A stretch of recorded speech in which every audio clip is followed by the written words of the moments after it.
1 Samuel chapter 1. And there was a certain man of Ramathaim, Tisophim, of the mountains of Ephraim, and his name was Elkanah, son of Jeroham, son of Elihu, son of Tohu, son of Tisoph, an Ephraimite. And he had 2 wives. The name of one was Hannah, and the name of the other Peninnah. And Peninnah had children, but Hannah had no children. Now this man went up from his city year by year to worship and to slaughter to Jehovah of hosts in Shiloh. And the 2 sons of Eli, Hophni and Phinehas, the priests of Jehovah, were there. And when the day came for Elkanah to make an offering, he gave portions to Peninnah his wife, and to all her sons and daughters. But although he loved Hannah, he gave only 1 portion to Hannah, because Jehovah had shut up her womb. Moreover, her rival also provoked her greatly to make her irritable, because Jehovah had shut up her womb. And so he did year by year. Whenever she went up to the house of Jehovah, she was provoked, so that she wept and did not eat. And her husband Elkanah said to her, Hannah, why do you weep? Why do you not eat? And why is your heart sad? Am I not better to you than 10 sons? And Hannah rose up after eating and drinking in Shiloh, while Eli the priest was sitting on the seat by the doorpost of the Hechel of Jehovah. And she was bitter in life, and prayed to Jehovah, and wept greatly. And she made a vow, and said, O Jehovah of hosts, if you would indeed look on the affliction of your female servant, and remember me, and not forget your female servant, but shall give your female servant a male child, then I shall give him to Jehovah all the days of his life, and let no razor come upon his head. And it came to be, as she kept on praying before Jehovah, that Eli was watching her mouth. And Hannah spoke in her heart, only her lips moved, but her voice was not heard. So Eli thought she was drunk. Then Eli said to her, How long are you going to be drunk? Put your wine away from you. And Hannah answered and said, No, my master, I am a woman pained in spirit, and I have drunk neither wine nor strong drink, but have poured out my being before Jehovah. Do not take your female servant for a daughter of Belial, for it is out of my great concern and provocation that I have spoken until now. And Eli answered and said, Go in peace, and the Elohim of Israel give you your petition, which you have asked of him. And she said, Let your female servant find favor in your eyes. And the woman went her way and ate, and her face was no more sad. And they rose up early in the morning, and worshipped before Jehovah, and returned, and came to their house at Ramah. And Elkanah knew Hannah his wife, and Jehovah remembered her. And it came to be at the turn of days that Hannah conceived, and bore a son, and called his name Shemuel, because I have asked Jehovah for him. And the man Elkanah and all his house went up to offer to Jehovah the yearly slaughtering and his vow. But Hannah did not go up, for she said to her husband, When the child is weaned, then I shall take him, and he shall appear before Jehovah, and remain forever there. And her husband Elkanah said to her, Do what is good in your eyes. Remain until you have weaned him. Only let Jehovah establish his word. And the woman remained and nursed her son until she had weaned him. And when she had weaned him, she took him up with her, with 3 bulls and 1 ephah of flour, and a skin of wine, and brought him to the house of Yahuwah in Shiloh. And the child was young. And they slaughtered a bull, and brought the child to Eli. And she said, O my master, as your being lives, my master, I am the woman who stood by you here praying to Yahuwah. I prayed for this youth, and Yahuwah has granted me what I asked of him. So I have also loaned him to Yahuwah. All the days that he lives he shall be loaned to Yahuwah, and he worshiped there before Yahuwah.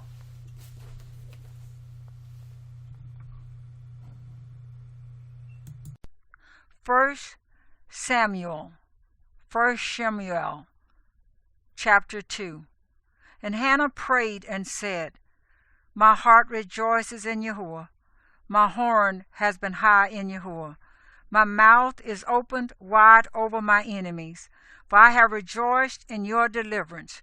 There is no one set apart like Yahuwah, for there is no one besides you, and there is no rock like our Elohim. Do not multiply words so proudly. Let no arrogance come from your mouth, for Yahuwah is an el of knowledge, and by him deeds are weighed. Bows of the mighty are broken, and those who stumble shall be girded with strength. The satisfied have hired themselves out for bread, and the hungry have ceased. Even the barren has borne 7, and she who has many children pines away. Yahuwah puts to death and makes alive. He brings down to the grave and raises up. Yahuwah makes poor and makes rich. He brings low and lifts up. He raises the poor from the dust. He lifts the needy from the dunghill, to sit with princes and make them inherit a throne of esteem. For the supports of the earth belong to Yahuwah, and he has set the world upon them. He guards the feet of his kind ones, but the wrong are silent in darkness, for man does not become mighty by power. Those who oppose Yahuwah are shattered from the heavens. He thunders against them. Yahuwah judges the ends of the earth and gives strength to his sovereign and exalts the horn of his anointed. And Elkanah went to his house at Ramah, but the youth served Yahuwah before Eli the priest. And the sons of Eli were sons of Belial. They did not know Yahuwah.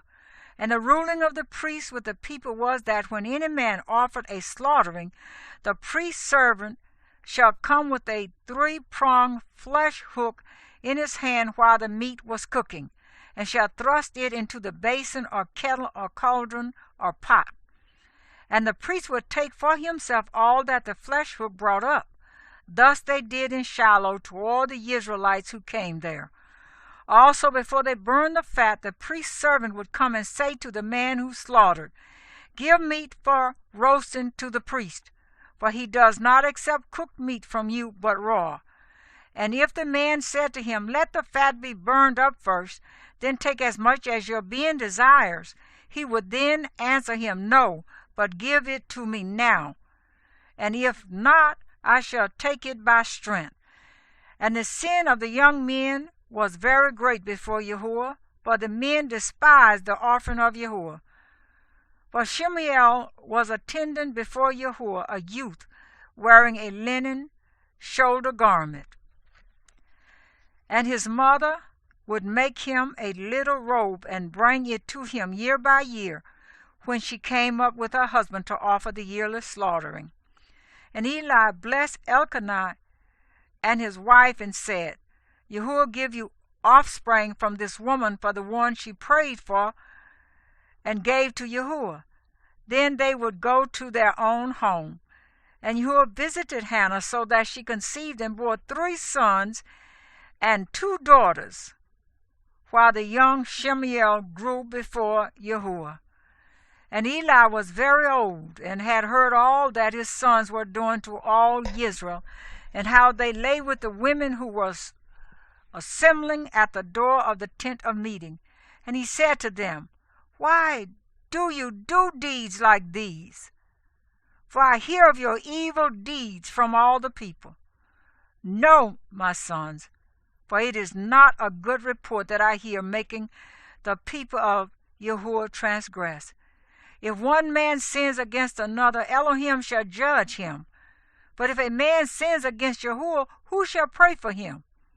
But they did not listen to the voice of their father, though Yahuwah was pleased to put them to death. And the young Shemuel was growing in stature, and was in favor with Yahuwah and also with men. And a man of Elohim came to Eli and said to him, Thus said Yahuwah, Did I not clearly reveal myself to the house of your father when they were in Mizraim in Pharaoh's house, even to choose him out of all the tribes of Israel to be my priest, to offer up on my altar, to burn incense, and to wear a shoulder garment before me? And did I not give to the house of your father all the offerings of the children of Israel made by fire? Why do you kick at my slaughtering and my offering, which I have commanded in my dwelling place, and esteem your sons above me, to make yourselves fat with the best of all the offerings of Israel, my people? Therefore Yahuwah Elohim of Israel declares, I said indeed that your house and the house of your father would walk before me forever. But now Yahuwah declares, Far be it from me, for those who highly esteem me I highly esteem, and those who despise me are lightly esteemed. See, the days are coming that I shall cut off your arm and the arm of your father's house, so that an old man shall not be found in your house. And you shall see an enemy in my dwelling place, despite all the good which Elohim does for Israel. And there shall not be an old man in your house forever. But any of your men whom I do not cut off from my altar is to consume your eyes and grieve your life, and all the increase of your house die as men. And this is the sign to you that comes upon your two sons, upon Hophni and Phinehas. And one day they are going to die, both of them. And I shall raise up for myself a trustworthy priest, who does according to what is in my heart and in my being. And I shall build him a steadfast house, and he shall walk before my anointed forever. And it shall be that everyone who is left in your house shall come and bow down to him for a piece of silver and a cake of bread, and say, Please put me in one of the priestly positions to eat a piece of bread.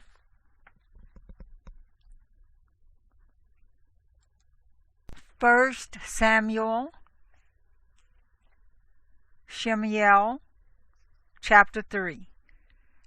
And the young Shemuel was serving Yahuwah before Eli. And the word of Yahuwah was rare in those days, no vision breaking forth.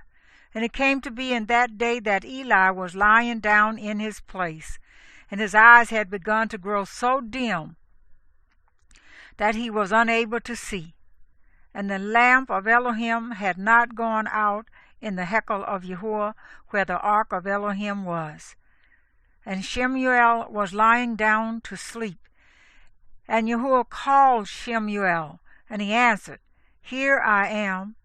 He then ran to Eli and said, Here I am, for you called me. But he said, I did not call. Lie down again. So he went and lay down. And Yahuwah again called Shemuel. And Shemuel arose and went to Eli and said, Here I am, for you called me. But he answered, My son, I did not call. Lie down again. Now Shemuel did not yet know Yahuwah, and the word of Yahuwah was not yet revealed to him. And Yahuwah called Shemuel again the third time. And he arose and went to Eli and said, Here I am, for you did call me. Then Eli understood that Yahuwah had called the youth. So Eli said to Shemuel, Go, lie down, and it shall be, if he calls you, say, Speak, Yahuwah, for your servant hears. And Shemuel went and lay down in his place. And Yahuwah came and stood and called as at other times, Shemuel, Shemuel. And Shemuel answered, Speak, for your servant hears. And Yahuwah said to Shemuel, See, I am doing a matter in Israel, at which both ears of everyone who hears it shall tingle. In that day I shall confirm against Eli all that I have spoken concerning his house from beginning to end.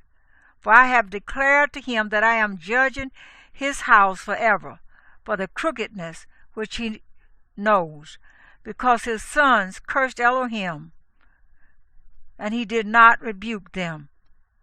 And therefore I have sworn to the house of Eli that the crookedness of the house of Eli shall never be atoned for by slaughtering or grain offering.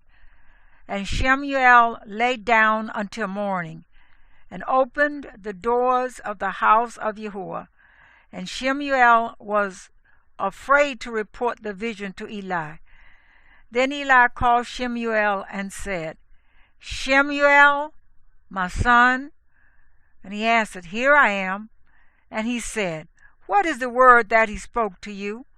Please do not hide it from me. Elohim do so to you, and more also, if you hide a word from me of all the words that he spoke to you. And Shemuel reported to him all the words, and hid none from him. And he said, It is Yahuwah. Let him do what is good in his eyes.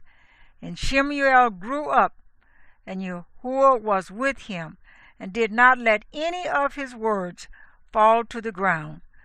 And all Israel from Dan to Beersheba knew that Shemuel had been established as a prophet of Yahuwah. And Yahuwah continued to appear in Shiloh, because Yahuwah revealed himself to Shemuel in Shiloh by the word of Yahuwah. 1 Samuel, Shemuel, chapter 4. Thus the word of Shemuel was to all Israel. And Israel went out to battle against the Philistines, and encamped beside Ebed-ha-ezer, while the Philistines encamped in Aphek. And the Philistines put themselves in battle array against Israel. And when the battle spread, Israel was smitten by the Philistines, who killed about 4,000 men of the army in the field. And when the people came into the camp, the elders of Israel said, Why has Yahuwah smitten us today before the Philistines? Let us bring the ark of the covenant of Yahuwah from Shiloh to us, so that he comes into our midst and save us from the hand of our enemies. And the people sent to Shiloh, and they brought from there the ark of the covenant of Yahuwah of hosts, dwelling between the cherubim, and the two sons of Eli, Hophni and Phinehas, were there with the ark of the covenant of Elohim. And when the ark of the covenant of Yahuwah came into the camp, all Israel shouted so loudly that the earth shook. And when the Philistines heard the noise of the shout, they said, What is the noise of this great shout in the camp of the Hebrews? And when they knew that the ark of Yahuwah had come into the camp, the Philistines were afraid, for they said, Elohim has come into the camp. And they said, Woe to us! For it has never been like this before. Woe to us! Who shall deliver us from the hand of these mighty Elohim?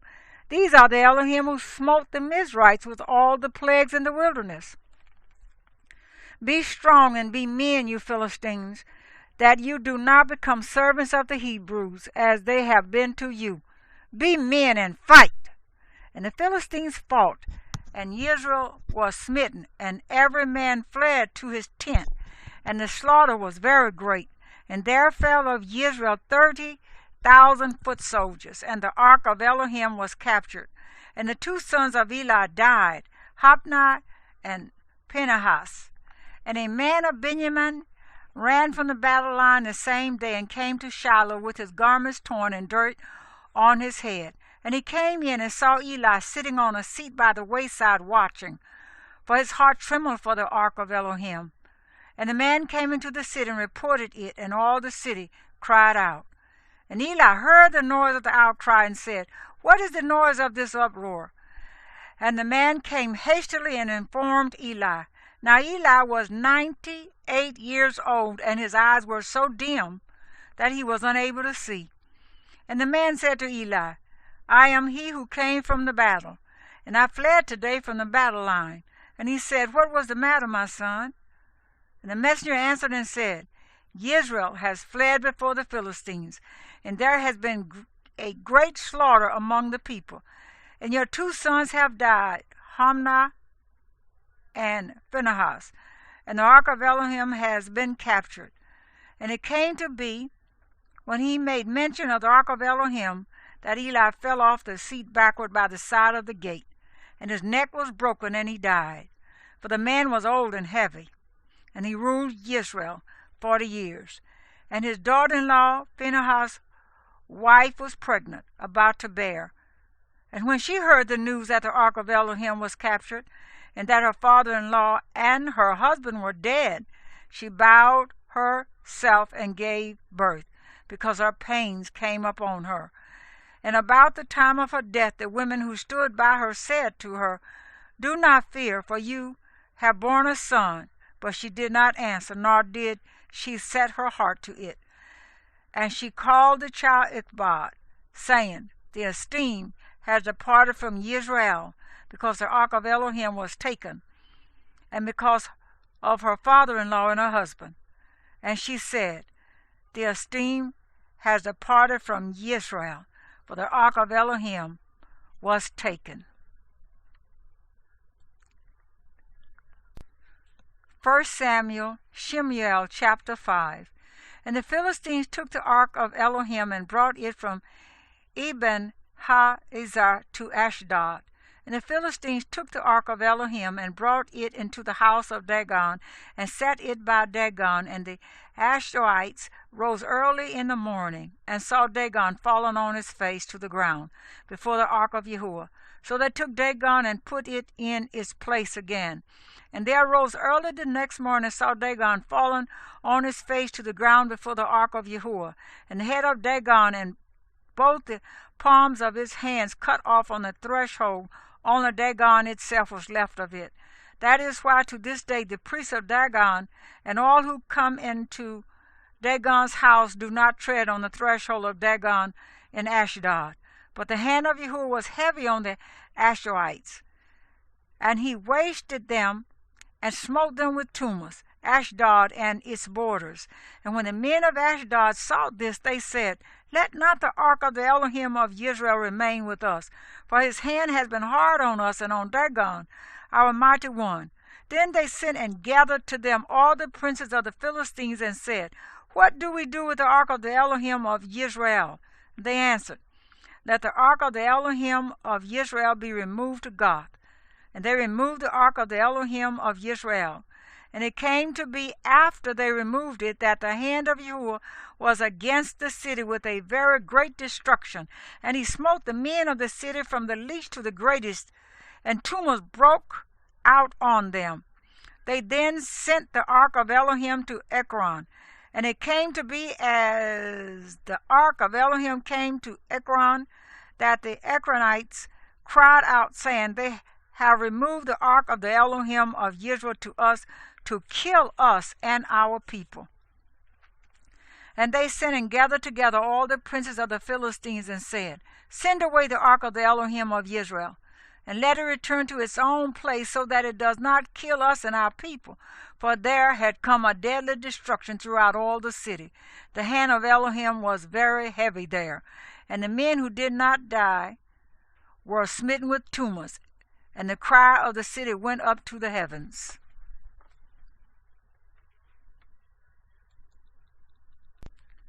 1 Samuel, Shemuel chapter 6. And the ark of Yahuwah was in the field of the Philistines for 7 months. And the Philistines called for the priests and the diviners, saying, What do we do with the ark of Yahuwah? Let us know with what we should send it to its place.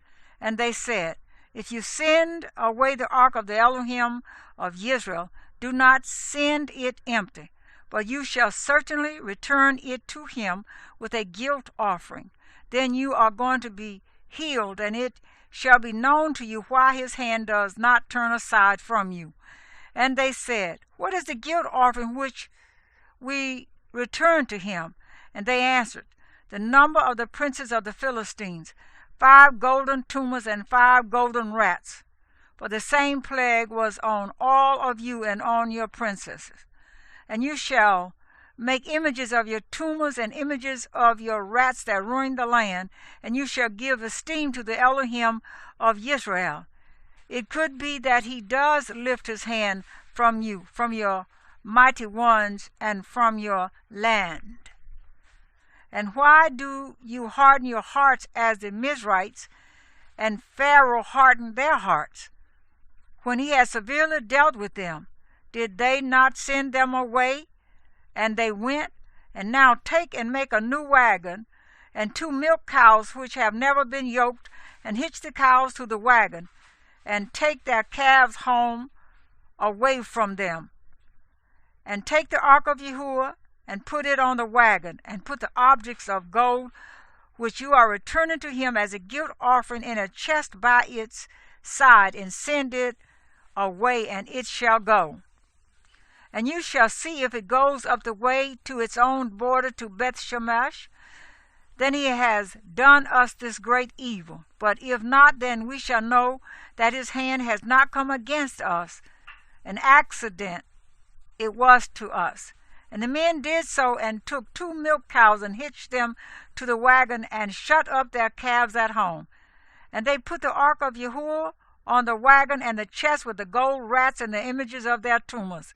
And the cows went straight for the way to Beth Shemesh, and went along the highway, bellowing as they went, and did not turn aside right or left. And the princes of the Philistines went after them to the border of Beth Shemesh. And they of Beth Shemesh were reaping their wheat harvest in the valley. And they lifted their eyes and saw the ark, and rejoiced to see it. And the wagon came into the field of Yahushua of Beth Shemesh, and stood there. And there was a great stone. So they split the wood of the wagon, and offered the cows as a burnt offering to Yahuwah. And the Levites took down the ark of Yahuwah, and the chest that was with it, in which were the objects of gold, and put them on the great stone. And the men of Beth Shemesh slaughtered burnt offerings, and made offerings the same day to Yahuwah. And when the 5 princes of the Philistines saw it, they returned to Ekron the same day. And these are the gold tumors which the Philistines returned as a guilt offering to Yahuwah: 1 for Ashdod, 1 for Azah, 1 for Ashkelon, 1 for Gath, 1 for Ekron. And the gold rats, by the number of all the cities of the Philistines belonging to the 5 princes, both walled cities and country villages, even as far as the great meadow on which they placed the ark of Yahuwah, remain to this day in the field of Yahushua of Beth Shemesh. And he smote among the men of Beth Shemesh, for they had looked into the ark of Yahuwah. He smote among the people 70 men, and the people mourned because Yahuwah smote among the people a great smiting. And the men of Beth Shemesh said, Who is able to stand before the set-apart Yahuwah Elohim? And to whom shall he go from us? And they sent messengers to the inhabitants of Kiriath Yearim, saying, The Philistines have brought back the ark of Yahuwah. Come down, take it up to you. 1 Samuel, Shemuel chapter 7. And the men of Kiriath Yearim came and took the ark of Yahuwah, and brought it into the house of Abinadab on the hill, and set apart Eleazar his son to guard the ark of Yahuwah. And it came to be from the day that the ark remained in Kiriath Yearim that the time increased. It came to be 20 years. And all the house of Israel lamented after Yahuwah. And Shemuel spoke to all the house of Israel, saying, If you return to Yahuwah with all your hearts, then put away the foreign mighty ones and Ashtaroth from among you, and prepare your hearts for Yahuwah, and serve him only, so that he delivers you from the hand of the Philistines. And the children of Israel put away the Baals and Ashtaroth, and served Yahuwah only. And Shemuel said, Gather all Israel to Mizpah, and let me pray to Yahuwah for you. And they gathered to Mizpah, and drew water, and poured it out before Yahuwah. And they fasted that day, and said there, We have sinned against Yahuwah. And Shemuel rightly ruled the children of Israel at Mizpah. And when the Philistines heard that the children of Israel had gathered together at Mizpah, the princes of the Philistines went up against Israel. And the children of Israel heard of it, and were afraid of the Philistines. And the children of Israel said to Shemuel, Do not cease to cry out to Yahuwah our Elohim for us, that he would save us from the hand of the Philistines. And Shemuel took a suckling lamb and offered it as a burnt offering completely to Yahuwah. And Shemuel cried out to Yahuwah for Israel, and Yahuwah answered him. And it came to be, as Shemuel offered up the burnt offering, the Philistines drew near to battle against Israel. But Yahuwah thundered with a great noise on that day on the Philistines, and troubled them, and they were smitten before Israel. And the men of Israel went out from Mizpah and pursued the Philistines, and drove them back as far as below Beth-kar. And Shemuel took a stone and set it up between Mizpah and Shen, and called its name Eben-Haizah, saying, Thus far Yahuwah has helped us. Thus the Philistines were humbled, and no longer came into the border of Israel. And the hand of Yahuwah was against the Philistines all the days of Shemuel. And the cities which the Philistines had taken from Israel were returned to Israel from Ekron to Gath. And Israel recovered its border from the hands of the Philistines. And there was peace between Israel and the Amorites. And Shemuel rightly ruled Israel all the days of his life. And each year he made the rounds of Bethel and Gilgal and Mizpah, and rightly ruled Israel in all those places. Then he returned to Ramah, for his home was there. And there he rightly ruled Israel, and there he built an altar to Yahuwah.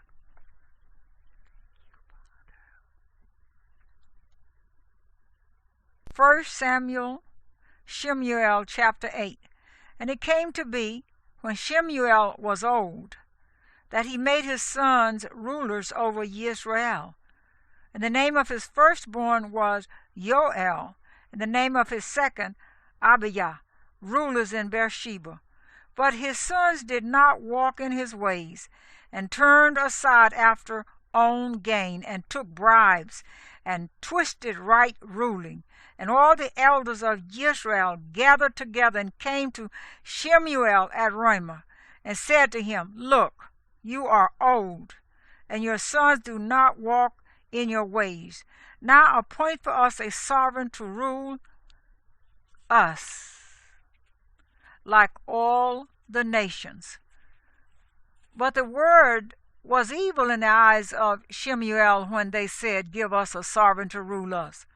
So Shemuel prayed to Yahuwah, and Yahuwah said to Shemuel, Listen to the voice of the people in all that they say to you, for they have not rejected you, but they have rejected me from reigning over them, according to all the works which they have done since the day that I brought them up out of Mizraim, even to this day, forsaking me and serving other mighty ones, so they are doing to you too.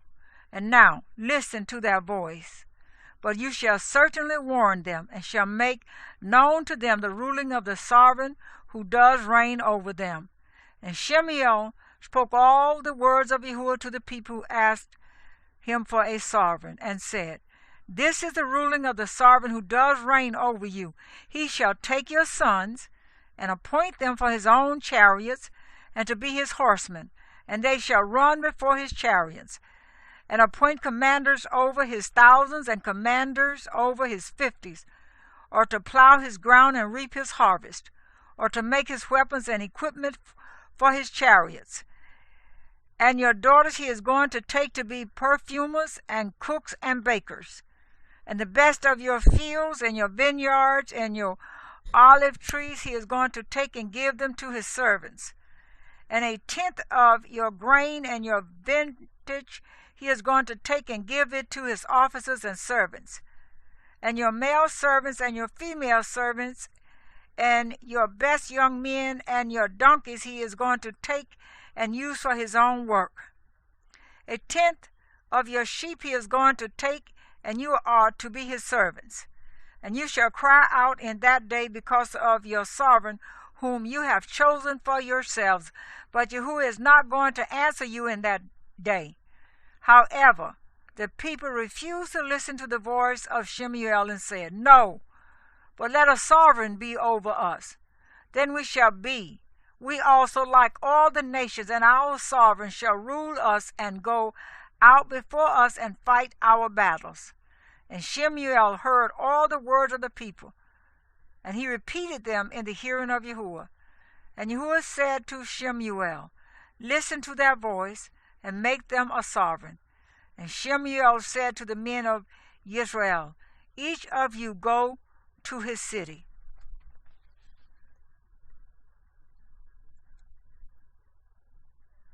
First Shemuel chapter 9. And there was a man of Benjamin whose name was Kish, son of Abiel, son of Zaror, son of Becharath, son of Aphiah, a Benjamite, a mighty man of power. And he had a son whose name was Shemuel, young and handsome. And there was not a more handsome man than he among the children of Israel, taller than any of the people by the shoulders and upwards. And the donkeys of Kish, father of Shemuel, were lost. And Kish said to his son Shemuel, Please take one of the servants with you and arise, go seek the donkeys. And he passed through the mountains of Ephraim and through the land of Shalisha, but they did not find them. Then they passed through the land of Shaalim, but they were not. Then he passed through the land of the Benjamites, but they did not find them. They came to the land of Zoph, and Shemuel said to his servant who was with him, Come, let us turn back, lest my father stops thinking about the donkeys and become worried about us. And he said to him, See, there is in this city a man of Elohim, and the man is esteemed. All that he says comes true without fail. Now, let us go there. It could be that he shows us the way to go. And Shemuel said to his servant, But look, if we go, what do we bring the man? For the bread in our bags is all gone, and there is no present to bring to the man of Elohim. What do we have?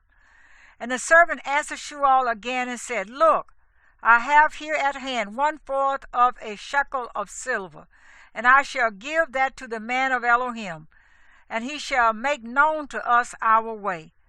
Formerly in Israel, when a man went to inquire of Elohim, he spoke thus, Come, let us go to the seer. But the prophet of today was formerly called a seer. And Shemuel said to his servant, Your word is good. Come, let us go. And they went to the city where the man of Elohim was. As they went up the hill to the city, they met some young women going out to draw water, and said to them, Is the seer here? And they answered them and said, He is. Look ahead of you. Hurry now, for he came to this city today. for the people have an offering on the high place today. As you come into the city, you are going to find him before he goes up to the high place to eat. For the people do not eat until he comes, for he blesses the slaughtering. Afterward, they who are invited eat. And now go up, for you should find him about this time. And they went up to the city. They were coming into the midst of the city, and saw Shemuel coming out toward them to go up to the high place. And Yahuwah had revealed to Shemuel in his ear the day before Shemuel came, saying, At this time tomorrow I shall send you a man from the land of Benjamin, and you shall anoint him leader over my people, Israel, and he shall save my people from the hand of the Philistines. For I have seen my people, because their cry has come to me. And when Shemuel saw Shemuel, Yahuwah said to him, See, the man of whom I spoke to you, let this one govern my people. And Shemuel drew near to Shemuel in the gate and said, Please inform me, where is the house of the seer? And Shemuel answered Shemuel and said, I am the seer. Go up before me to the high place, for you shall eat with me today.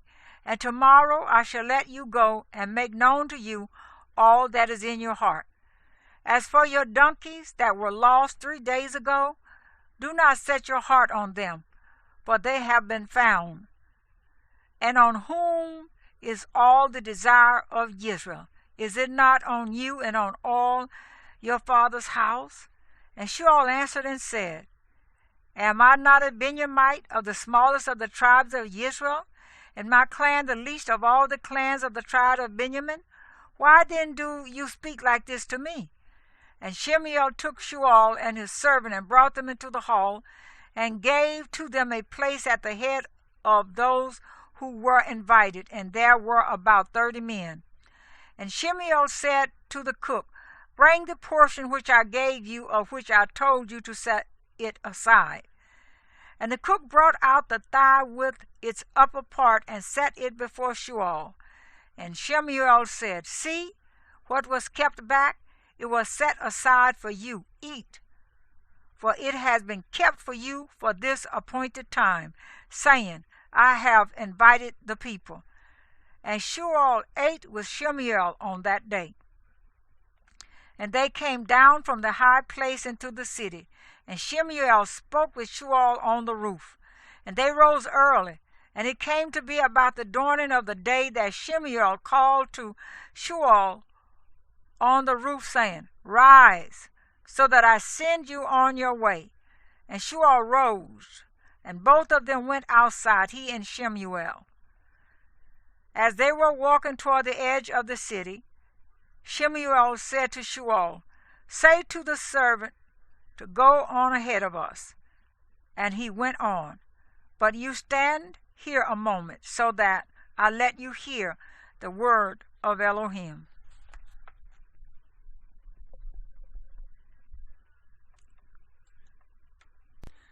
First Shemuel chapter 10. And Shemuel took a flask of oil and poured it on his head, and kissed him and said, Is it not because Yahuwah has anointed you leader over his inheritance? When you leave me today, you shall find 2 men by Rahel's tomb in the border of Benjamin at Selsa, and they shall say to you, The donkeys which you went to look for have been found. And see, your father has left the matters of the donkeys, and is worrying about you, saying, What shall I do for my son? And you shall pass on from there and beyond, and shall come to the terebinth tree of Tabor. And 3 men going up to Elohim at Bethel shall find you there, one bearing 3 young goats, another bearing 3 loaves of bread, and another bearing a skin of wine. And they shall greet you and give you 2 loaves of bread, which you shall accept from their hand. After that, go to the hill of Elohim, where the Philistine watch post is. And it shall be, when you have come there to the city, that you shall meet a group of prophets coming down from the high place with a stringed instrument and a tambourine and a flute and a lyre before them, and they are prophesying. And the Spirit of Yahuwah shall come upon you, and you shall prophesy with them, and be turned into another man. And it shall be, when these signs come to you, do for yourself as your hand finds to do, for Elohim is with you. And you shall go down before me to Gilgal, and see, I am coming down to you to slaughter burnt offerings and make peace offerings. Wait 7 days till I come to you. Then I shall make known to you what you should do. And it came to be, when he had turned his back to go from Shemuel, that Elohim gave him another heart. And all those signs came on that day. And they came there to the hill, and saw a group of prophets to meet him. And the Spirit of Elohim came upon him, and he prophesied in their midst. And it came to be, all who knew him formerly looked and saw that he prophesied among the prophets. So the people said to each other, What is this that has come upon the son of Kish? Is Shemuel also among the prophets? And a man there answered and said, And who is their father? That is why it became a proverb, Is Shemuel also among the prophets? And when he stopped prophesying, he went to the high place. And the uncle of Shemuel asked him and his servant, Where did you go? And he said, To look for the donkeys. And when we saw that they were nowhere to be found, we went to Shemuel. And the uncle of Shemuel said, Please inform me what Shemuel said to you. And Shemuel said to his uncle, He informed us plainly that the donkeys had been found. But he did not disclose to him about the matter of the rain, what Shemuel had said. And Shemuel called the people together to Yahuwah at Mizpah, and said to the children of Israel, Thus said Yahuwah, the Elohim of Israel, I have brought Israel up out of Mizraim, and delivered you from the hand of the Mizrites, and from the hand of all reigns, and from those who oppressed you. And today you have rejected your Elohim, who himself saved you out of all your evils and your distresses. And you have said to him, No, but set a sovereign over us. And now present yourselves before Yahuwah by your tribes and by your clans. And Shemuel brought near all the tribes of Israel, and the tribe of Benjamin was taken. Then he brought near the tribe of Benjamin by their clans, and the clan of Matri was taken, and Shemuel, son of Kish, was taken. And when they sought him, he could not be found. And they asked again of Yahuwah, Has the man come here yet? And Yahuwah answered, See, he has hidden by the baggage. And they ran and brought him from there. And he stood in the midst of the people. And he was taller than any of the people, from his shoulders and upwards. And Shemuel said to all the people, Do you see him whom Yahuwah has chosen? And there is no one like him among all the people. And all the people shouted and said, Let the sovereign live. And Shemuel declared to the people the rulings of the reign, and wrote it in a book, and placed it before Yahuwah. And Shemuel sent all the people away, each to his house. And Shemuel went to his house too, to Gibeah. And with him went brave men whose hearts Elohim had touched. But the sons of Belial said, What? Does this one save us? And they despised him, and brought him no presents, but he kept silent.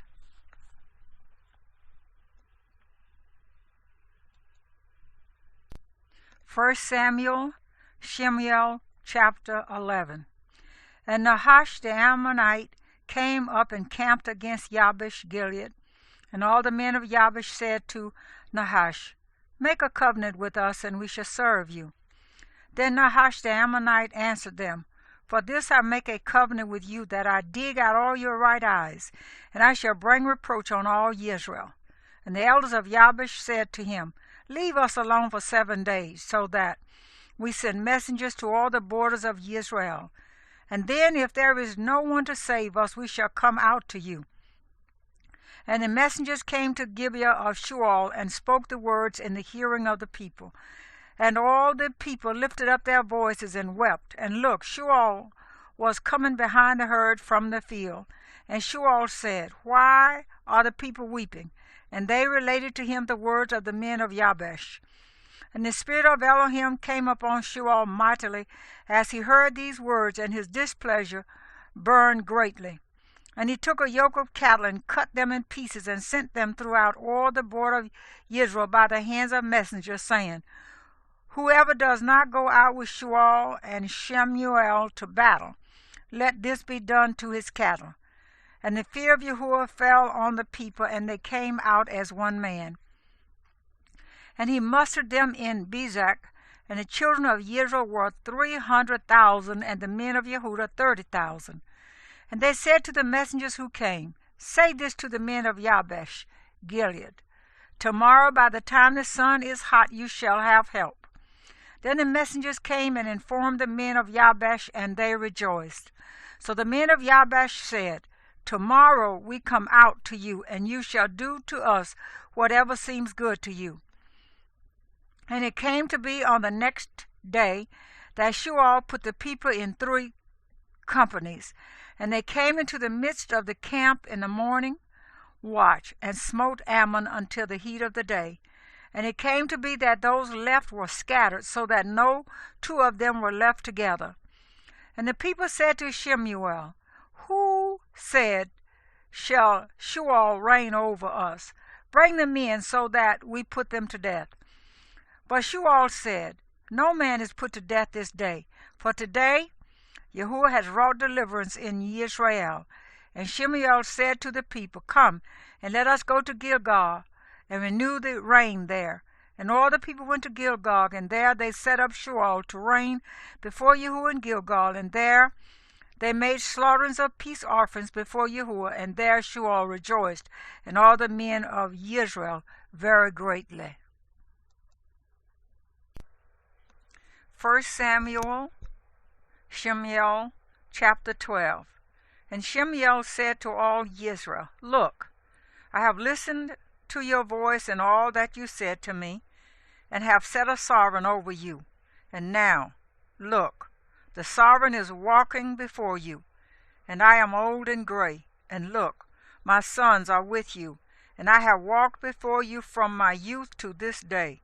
Look, here I am, witness against me before Yahuwah, and before his anointed. Whose ox have I taken, or whose donkey have I taken, or whom have I oppressed?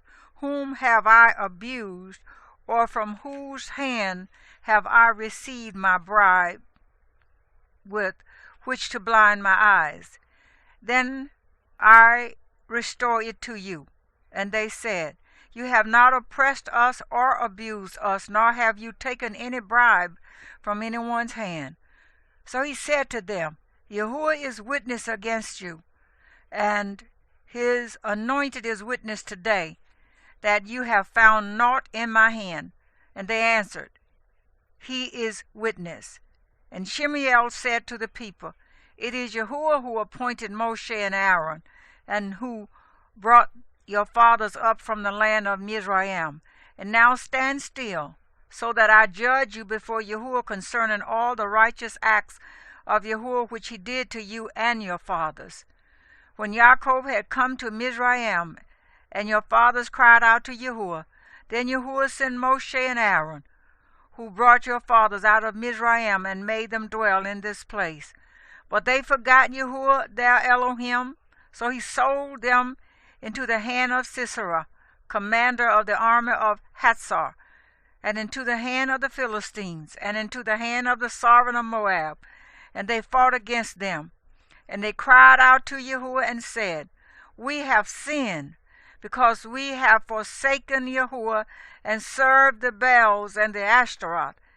And now deliver us from the hand of our enemies, and we serve you.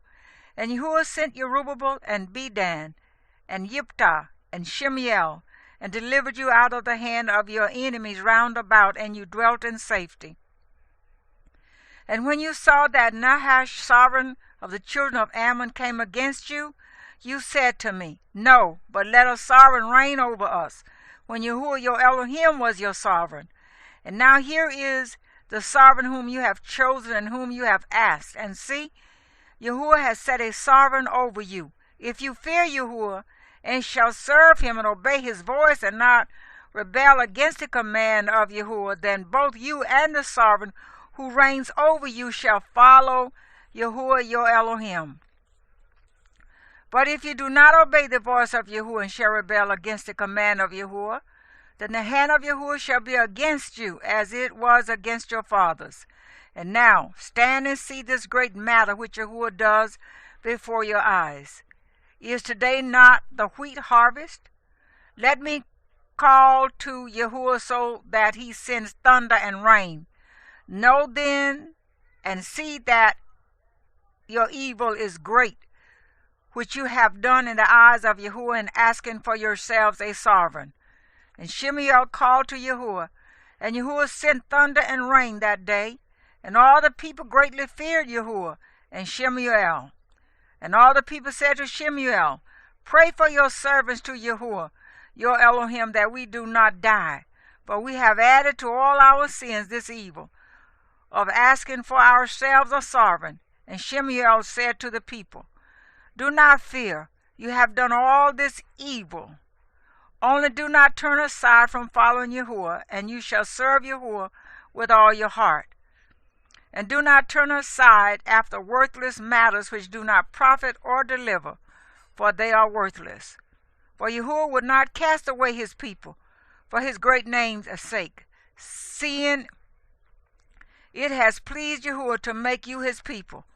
Also, as for me, far be it from me that I should sin against Yahuwah in ceasing to pray for you, but I shall teach you the good and straight way. Only fear Yahuwah, and you shall serve him in truth with all your heart. For consider what marvels he has done for you. But if you persist in doing evil, both you and your sovereign are consumed.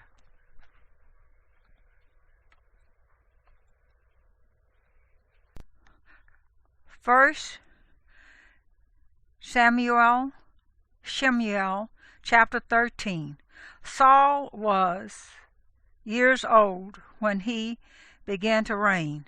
And when he had reigned 2 years over Israel, Shemuel chose for himself 3,000 men of Israel, and 2,000 were with Shemuel in Michmash, and in the mountains of Beth-el, and 1,000 were with Jonathan in Gibeah of Benjamin, and the rest of the people he sent away, each to his tent.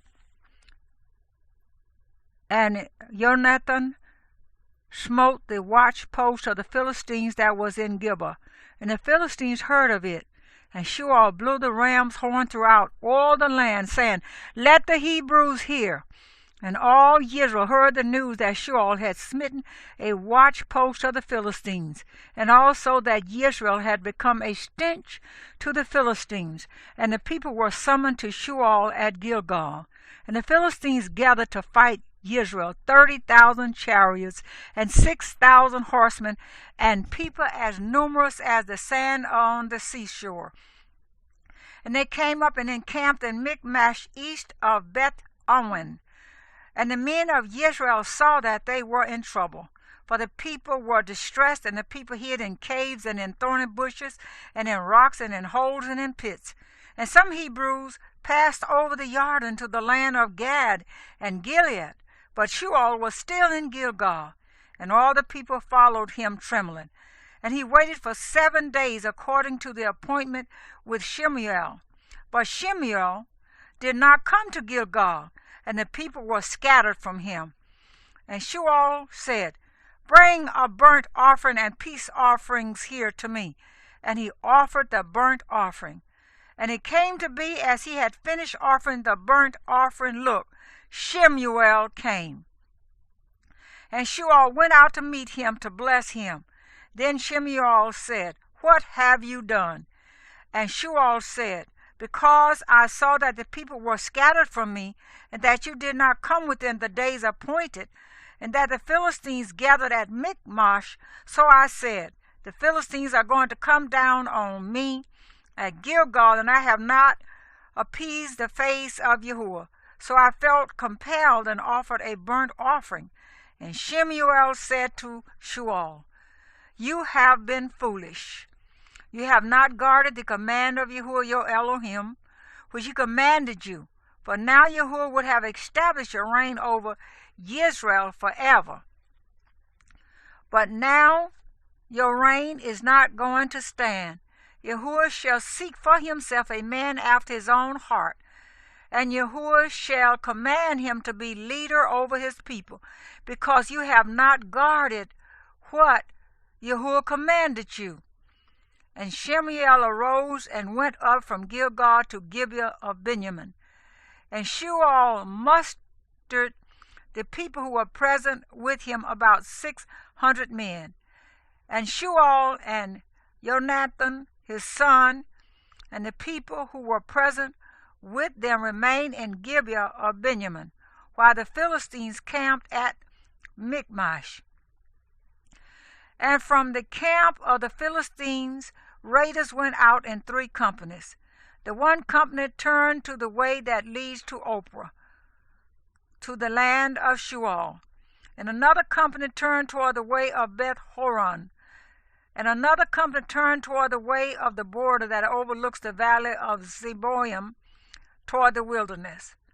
Now no blacksmith could be found in all the land of Israel. For the Philistines said, lest the Hebrews make swords or spears. And all Israel went down to the Philistines, each one to sharpen his plowshare, and his mattock, and his axe, and his sickle. And the charge was a pim for the plowshares, and the mattocks, and the forks, and the axes, and to set the points of the goads. And it came to be on the day of battle that there was neither sword nor spear found in the hand of any of the people who were with Shemuel and Jonathan, but they were found with Shemuel and Jonathan his son. And the outposts of the Philistines went out to the pass of Michmash.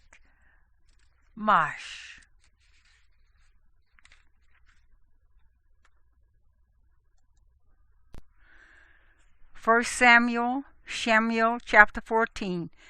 And it came to be one day that Jonathan, son of Shemuel, said to the young man who bore his armor, come and let us go over to the outpost of the Philistines, which is on the other side.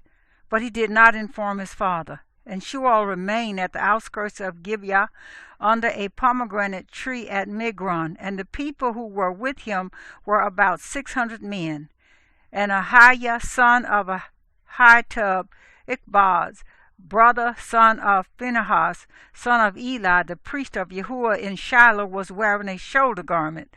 And the people did not know that Jonathan had gone. And between the passes by which Jonathan sought to go over to the outpost of the Philistines, there was an edge of a rock on one side and an edge of a rock on the other side. And the name of one was Botsets, and the name of the other Sina. The one edge was on the north opposite Michmash, and the other on the south opposite Gibeah. And Jonathan said to the young man who bore his armor, come and let us go over to the outpost of these uncircumcised. If so be Yahuwah does work for us, for there is no hindrance for Yahuwah to save by many or by few. And his armor bearer said to him, do all that is in your heart, incline yourself. See, I am with you according to your heart. And Jonathan said, see, we are passing over to the men and show ourselves to them. If they say this to us, wait until we come to you. Then we shall stand still in our place and not go up to them. But if they say this, come up to us, then we shall go up. For Yahuwah has given them into our hand, and this is a sign to us. And both of them disclosed themselves to the outposts of the Philistines. And the Philistines said, See, the Hebrews are coming out of the holes where they have hidden. And the men of the outpost called to Jonathan and his armor-bearer and said, Come up to us and let us teach you a lesson. Then Jonathan said to his armor-bearer, Come up after me, for Yahuwah has given them into the hand of Israel. And Jonathan climbed up on his hands and knees with his armor-bearer after him. And they fell before Jonathan, and his armor-bearer was putting them to death behind him. And that first slaughter which Jonathan and his armor-bearer made was about 20 men in about half an acre land.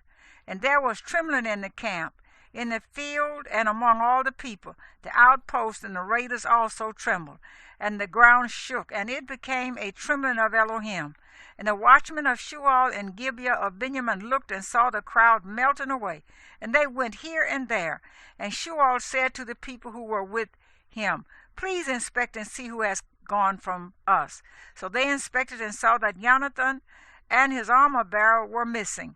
And Shemuel said to Ahiah, Bring the ark of Elohim here. For the ark of Elohim was with the children of Israel on that day. And it came to be while Shemuel talked to the priest that the noise which was in the camp of the Philistines went on, and became great. So Shemuel said to the priest, Withdraw your hand. And Shemuel was called, and all the people who were with him. And they went to the battle, and see, every man's sword was against his neighbor, a very great confusion. And the Hebrews who were with the Philistines before that time, who went up with them into the camp, turned round they too to be with Israel, who were with Shemuel and Jonathan. And all the men of Israel who had hidden in the mountains of Ephraim heard that the Philistines fled, and they also pursued them in the battle. Thus Yahuwah saved Israel that day, and the battle passed over to Beth-awen. And the men of Israel were distressed that day, for Shemuel had placed the people on the oath, saying, Cursed be the man who eats food until evening, and I have taken revenge on my enemies. Therefore none of the people tasted food. And all they of the land came into the woods, and there was honey on the ground. And the people came into the woods and saw the honey dripping, but no one put his hand to his mouth, for the people feared the oath. But Jonathan had not heard that his father had taken an oath of the people. And he stretched out the end of the rod that was in his hand, and dipped it in a honeycomb, and put his hand to his mouth, and his eyes lit up. Then one of the people said, Your father strictly took an oath of the people, saying, Cursed be the man who eats food today. And the people were weary. And Jonathan said, My father has troubled the land. Now see how my eyes lit up when I tasted a little of this honey. How much better if the people had well eaten today of the spoil of their enemies which they found. But then would not the slaughter among the Philistines have been greater? And they smote the Philistines that day from Michmash to Ayalon. So the people were very weary. And the people pounced on the spoil, and took sheep and cattle and calves, and slaughtered them on the ground, and the people ate with the blood. And they told Shemuel, saying, Look, the people are sinning against Yahuwah by eating with the blood. And he said, You have acted treacherously. Roll a large stone to me today. And Shemuel said, Scatter among the people, and say to them, Each one bring his ox near to me, and each one his sheep, and you shall slaughter them here and eat. And do not sin against Yahuwah by eating with the blood. So every one of the people brought his ox with him that night, and slaughtered it there. And Shemuel built an altar to Yahuwah. It was the first altar he built to Yahuwah. And Shemuel said, Let us go down after the Philistines by night, and plunder them until the morning light, and not leave a man of them. And they said, Do whatever seems good to you. But the priest said, Let us draw near to Elohim here. And Shemuel asked of Elohim, Should I go down after the Philistines? Do you give them into the hand of Israel? But he did not answer him that day. And Shemuel said, Come over here, all you chiefs of the people, and know and see what this sin was today. For as Yahuwah lives, who saves Israel, though it be in Jonathan my son, he shall certainly die. But not one among all the people answered him. And he said to all Israel, You be on one side, and my son Jonathan, and I be on the other side. And the people said to Shemuel, Do what seems good to you. Then Shemuel said to Yahuwah Elohim of Israel, Give a perfect lot. And Shemuel and Jonathan were taken, but the people escaped. And Shemuel said, Cast lots between my son Jonathan and me. And Jonathan was taken. Shemuel then said to Jonathan, Explain to me what you have done. And Jonathan explained to him and said, I only tasted a little honey with the end of the rod that was in my hand. See, let me die. And Shemuel answered, Elohim do so and more also, for you shall certainly die, Jonathan. But the people said to Shemuel, Should Jonathan die, who has wrought this great deliverance in Israel? Far be it, as Yahuwah lives, let not one hair of his head fall to the ground, for he has wrought with Elohim this day.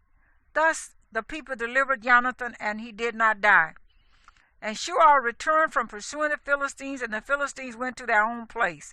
And Shemuel took the reign over Israel, and fought against all his enemies round about, against Moab, and against the children of Ammon, and against Edom, and against the sovereigns of Zobah, and against the Philistines. And wherever he turned, he inflicted punishment.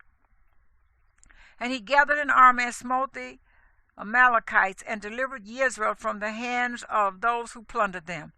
And the sons of Shemuel were Jonathan, and Yeshua, and Malchishua, and the names of his 2 daughters were these: the name of the firstborn Merab, and the name of the younger Michal. And the name of Shemuel's wife was Abinoam, the daughter of Ahimaaz.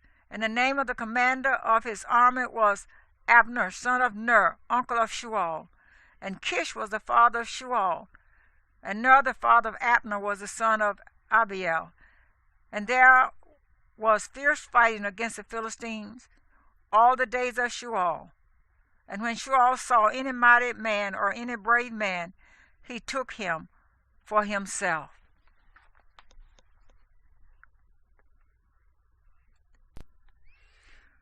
First Samuel, Shemuel chapter 15. And Shemuel said to Shemuel, Yahuwah sent me to anoint you sovereign over the people over Israel. And now listen to the voice of the words of Yahuwah. Thus said Yahuwah of hosts, I shall punish Amalek for what he did to Israel, how he set himself against him on the way when he came up from Mizraim. Now go, and you shall smite Amalek, and put under the ban all that he has, and you shall not spare them, and put to death from man to woman, from infant to nursing child, from ox to sheep, from camel to donkey. Then Shemuel summoned the people, and mustered them in Telaim 200,000 foot soldiers, and 10,000 men of Yehudah. And Shemuel came to a city of Amalek, and lay in wait in the wadi. And Shemuel said to the Kenites, Go turn aside, come down from among the Amalekites, lest I destroy you with them.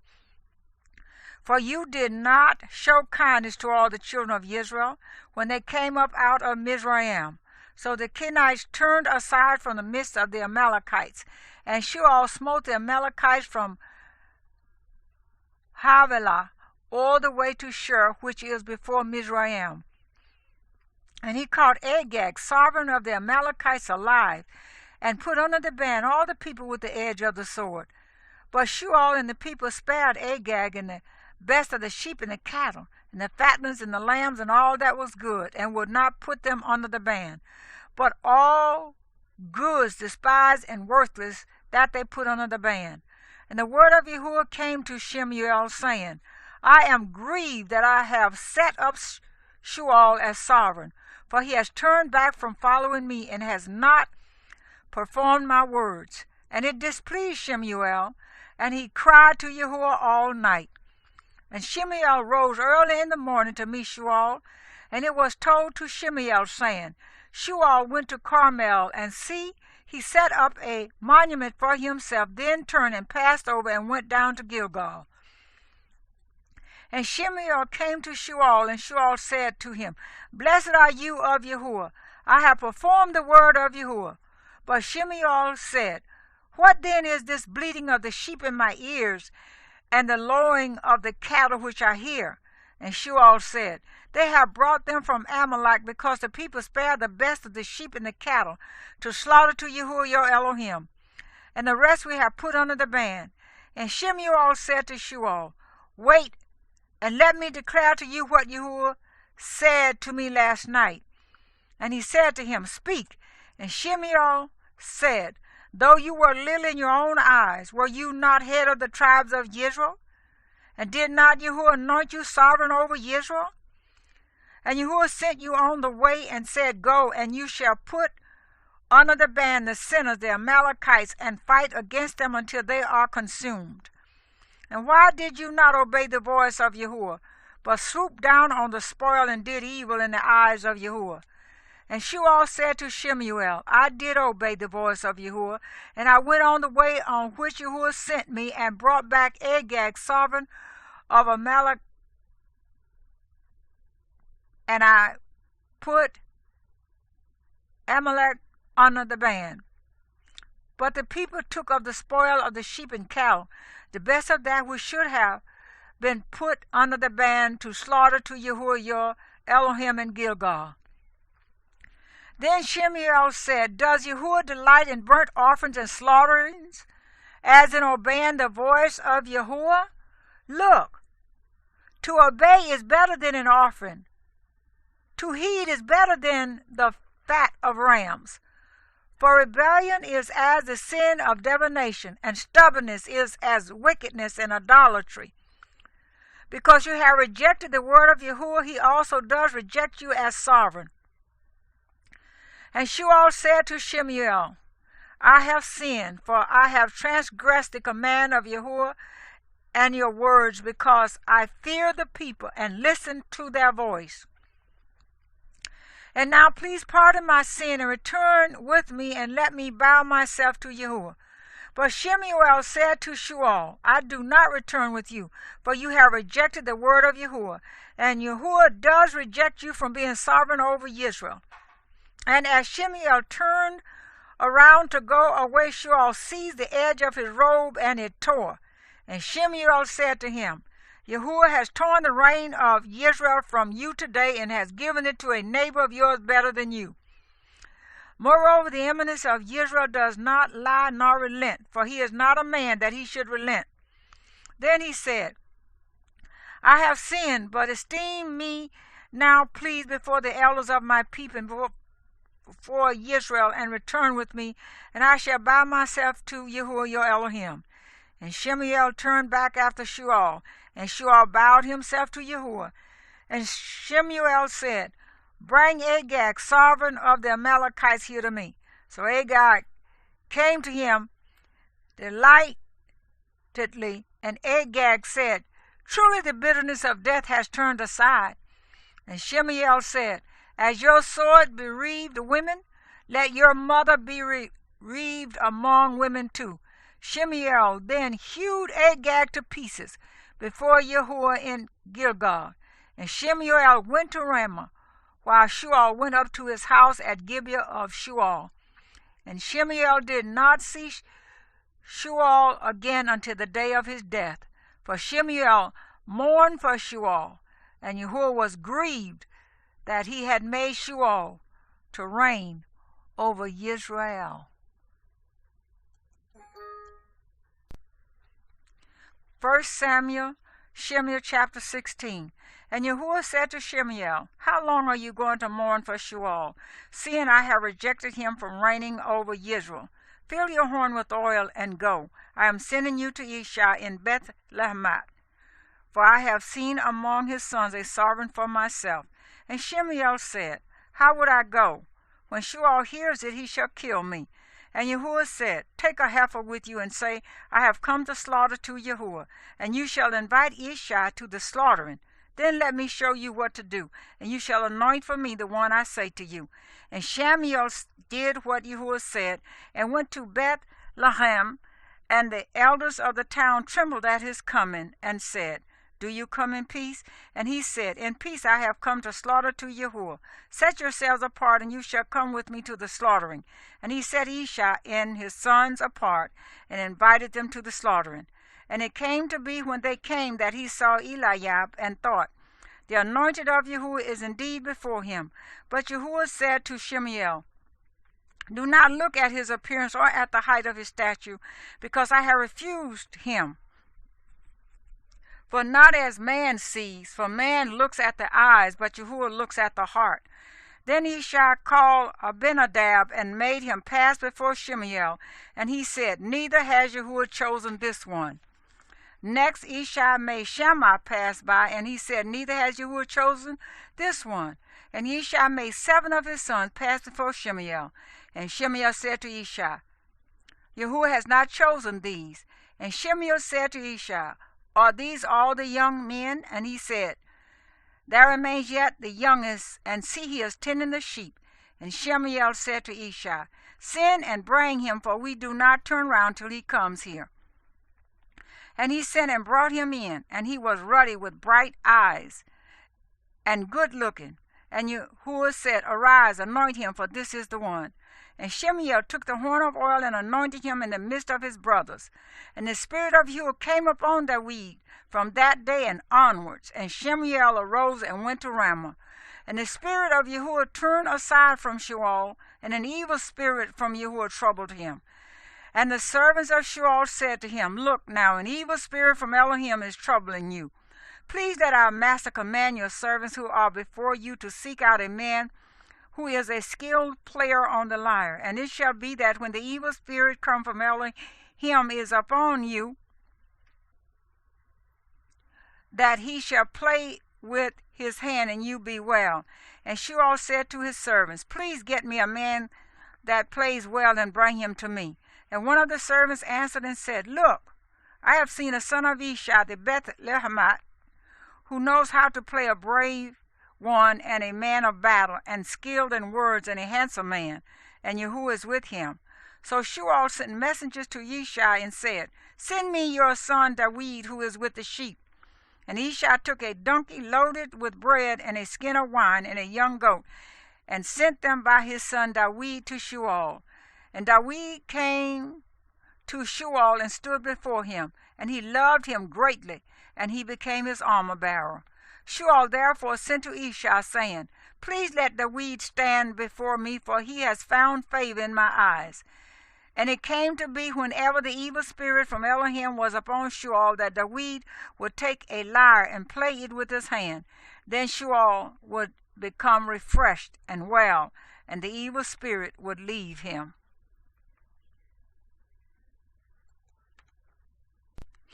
1 Samuel, Shemuel chapter 17. And the Philistines had gathered their armies for battle, and came together at Socoh, which belongs to Yehudah, and encamped between Socoh and Azekah in Ephas Dammim. And Sheol and the men of Israel were gathered and encamped in the valley of Elah, and drew up in battle array to meet the Philistines. And the Philistines stood on a mountain on one side, and Israel stood on a mountain on the other side, with the valley between them. Then a champion came out from the camp of the Philistines, named Goliath, from Gath, whose height was 6 cubits and a span, and a bronze helmet was on his head, and he was armed with a scaled armor, and the weight of the coat was 5,000 shekels of bronze, and bronze shin guards on his legs, and a bronze spear between his shoulders. And the wood of his spear was like a weaver's beam, and his iron spearhead weighed 600 shekels, and a shield bearer went before him. And he stood and shouted to the armies of Israel, and said to them, why have you come out to line up for battle? Am I not a Philistine? And you the servants of Sheol? Choose a man for yourselves, and let him come down to me. If he is able to fight with me, and shall smite me, then we shall be your servants. But if I overcome him and shall smite him, then you shall be our servants and serve us. Then the Philistines said, this day I shall reproach the armies of Israel. Give me a man, and let us fight together. And Sheol and all Israel heard these words of the Philistine, and they were broken down and in great fear.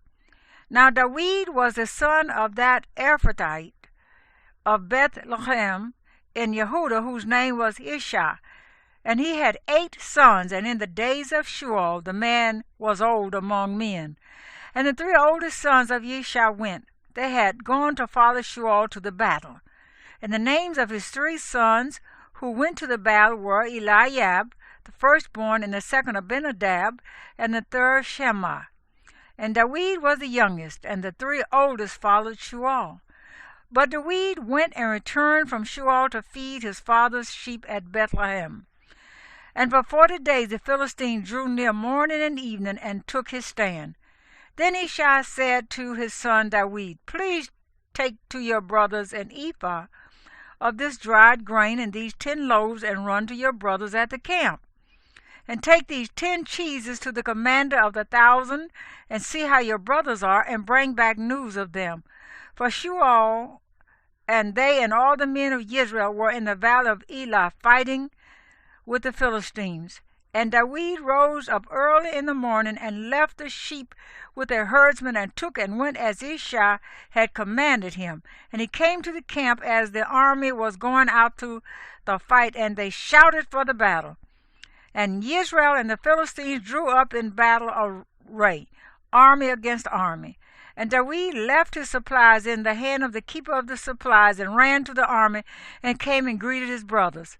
And he was speaking with them, and saw the champion, the Philistine of Gath, Goliath by name, coming up from the armies of the Philistines. And he spoke according to the same words, and David heard. And all the men of Israel, when they saw the man, ran from him, and were in great fear. And the men of Israel said, Have you seen this man who has come up? For he has come up to reproach Israel. And it shall be that the man who smites him, the sovereign, is going to enrich him with great riches, and give him his daughter, and give his father's house exemption in Israel. And David spoke to the men who stood by him, saying, What shall be done for the man who smites this Philistine, and shall take away reproach from Israel? For who is this uncircumcised Philistine, that he should reproach the armies of the living Elohim? And the people answered him according to this word, saying, This is what is done for the man who smites him. And Eliab, his oldest brother, heard when he spoke to the men. And Eliab's displeasure burned against David, and he said, Why did you come down here? And with whom have you left those few sheep in the wilderness? I know your pride and the evil of your heart, for you have come down to see the battle. And David said, Now what have I done? Was it not but a word? And he turned around from him toward another, and said the same word. And these people answered him a word like the first word. And when the words which David spoke were heard, they reported them to Shemuel, and he sent for him. And David said to Shemuel, Let no man's heart fail because of him. Your servant is going and shall fight with this Philistine. And Shemuel said to David, You are not able to go against the Philistine to fight with him, for you are but a youth, and he's a man of battle from his youth. Then David said to Shemuel, Your servant has been tending sheep for his father, and when a lion or a bear came and took a lamb out of the flock, I went out after it and smote it and rescued it from its mouth. And when it rose against me, I caught it by its beard and smote it and killed it. Your servant has smitten both lion and bear, and this uncircumcised Philistine shall be like one of them, seeing he has reproached the armies of the living Elohim. And David said, Yahuwah, who delivered me from the paw of the lion and from the paw of the bear, he does deliver me from the hand of the Philistine. And Shemuel said to David, Go, and Yahuwah be with you. And Shemuel dressed David with his garments, and he put a bronze helmet on his head and put a coat of armor on him. And David girded his sword over his garments and began to go, but he had not tried them. Then David said to Shemuel, I am not able to go with these, for I have not tried them. So David took them off. And he took his staff in his hand and chose for himself 5 smooth stones from the wadi and put them in a shepherd's bag, in a pouch which he had, and his sling was in his hand, and he drew near to the Philistine. And the Philistine came and began drawing near to David, and the man who bore the shield went before him. And when the Philistine looked about and saw David, he despised him, for he was a youth and ruddy and good-looking. And the Philistine said to David, Am I a dog, that you come to me with sticks? And the Philistine cursed David by his mighty ones. And the Philistine said to David, Come to me, and I give your flesh to the birds of the heavens and the beasts of the field. But David said to the Philistine, You come to me with a sword and with a spear and with a javelin. But I come to you in the name of Yahuwah of hosts, the Elohim of the armies of Israel, whom you have reproached. This day Yahuwah shall deliver you into my hand, and I shall smite you and take your head from you, and give the carcasses of the camp of the Philistines today to the birds of the heavens and the wild beasts of the earth, so that all the earth know that Elohim is for Israel. And all this assembly know that Yahuwah does not save with sword and spear, for the battle belongs to Yahuwah, and he shall give you into our hands. And it came to be, when the Philistine arose and came and drew near to meet David, that David hurried and ran toward the army to meet the Philistine. And David put his hand in his bag and took out a stone and slung it and smote the Philistine on his forehead, so that the stone sank into his forehead, and he fell on his face to the ground. Thus David prevailed over the Philistines with a sling and a stone, and smote the Philistine and killed him. And there was no sword in the hand of David. Then David ran and stood over the Philistine, and took his sword and drew it out of his sheath, and killed him and cut off his head with it. And when the Philistines saw that their champion was dead, they fled. And the men of Israel and Yehudah arose and shouted and pursued the Philistines as far as the entrance of the valley and to the gates of Ekron. And the wounded of the Philistines fell along the way to Sha'arayim, even as far as Gath and Ekron. Then the children of Israel turned back from chasing the Philistines, and they plundered their camps. And David took the head of the Philistine and brought it to Jerusalem, but he put his weapons in his tent. And when Shemuel saw David going out against the Philistine, he said to Abner, the commander of the army, Abner, whose son is this youth? And Abner said, As your being lives, O sovereign, I do not know. And the sovereign said, Ask whose son this young man is. And when David returned from the slaughter of the Philistine, Abner took him and brought him before Shemuel with the head of the Philistine in his hand. And Shemuel said to him, Whose son are you, young man? And David said, The son of your servant Yishai the Bethlehemite. 1 Samuel, Shemuel chapter 18. And it came to be, when he had ended speaking to Shemuel, that the being of Jonathan was knit to the being of David. And Jonathan loved him as his own being. And Shemuel took him that day and would not let him return to his father's house any more. And Jonathan and David made a covenant, because he loved him as his own being. And Jonathan took off the robe that was on him and gave it to David, and his garments, even to his sword, and his bow, and his girdle. And David went out wherever Shemuel sent him. He acted wisely, and Shemuel set him over the men of battle. And it was right in the eyes of all the people, and also in the eyes of Shemuel's servants. And it came to be, as they came in, as David was returning from smiting the Philistine, that the women came out from all the cities of Israel, singing and dancing, to meet Shemuel the sovereign with tambourines, with joy, and with musical instruments.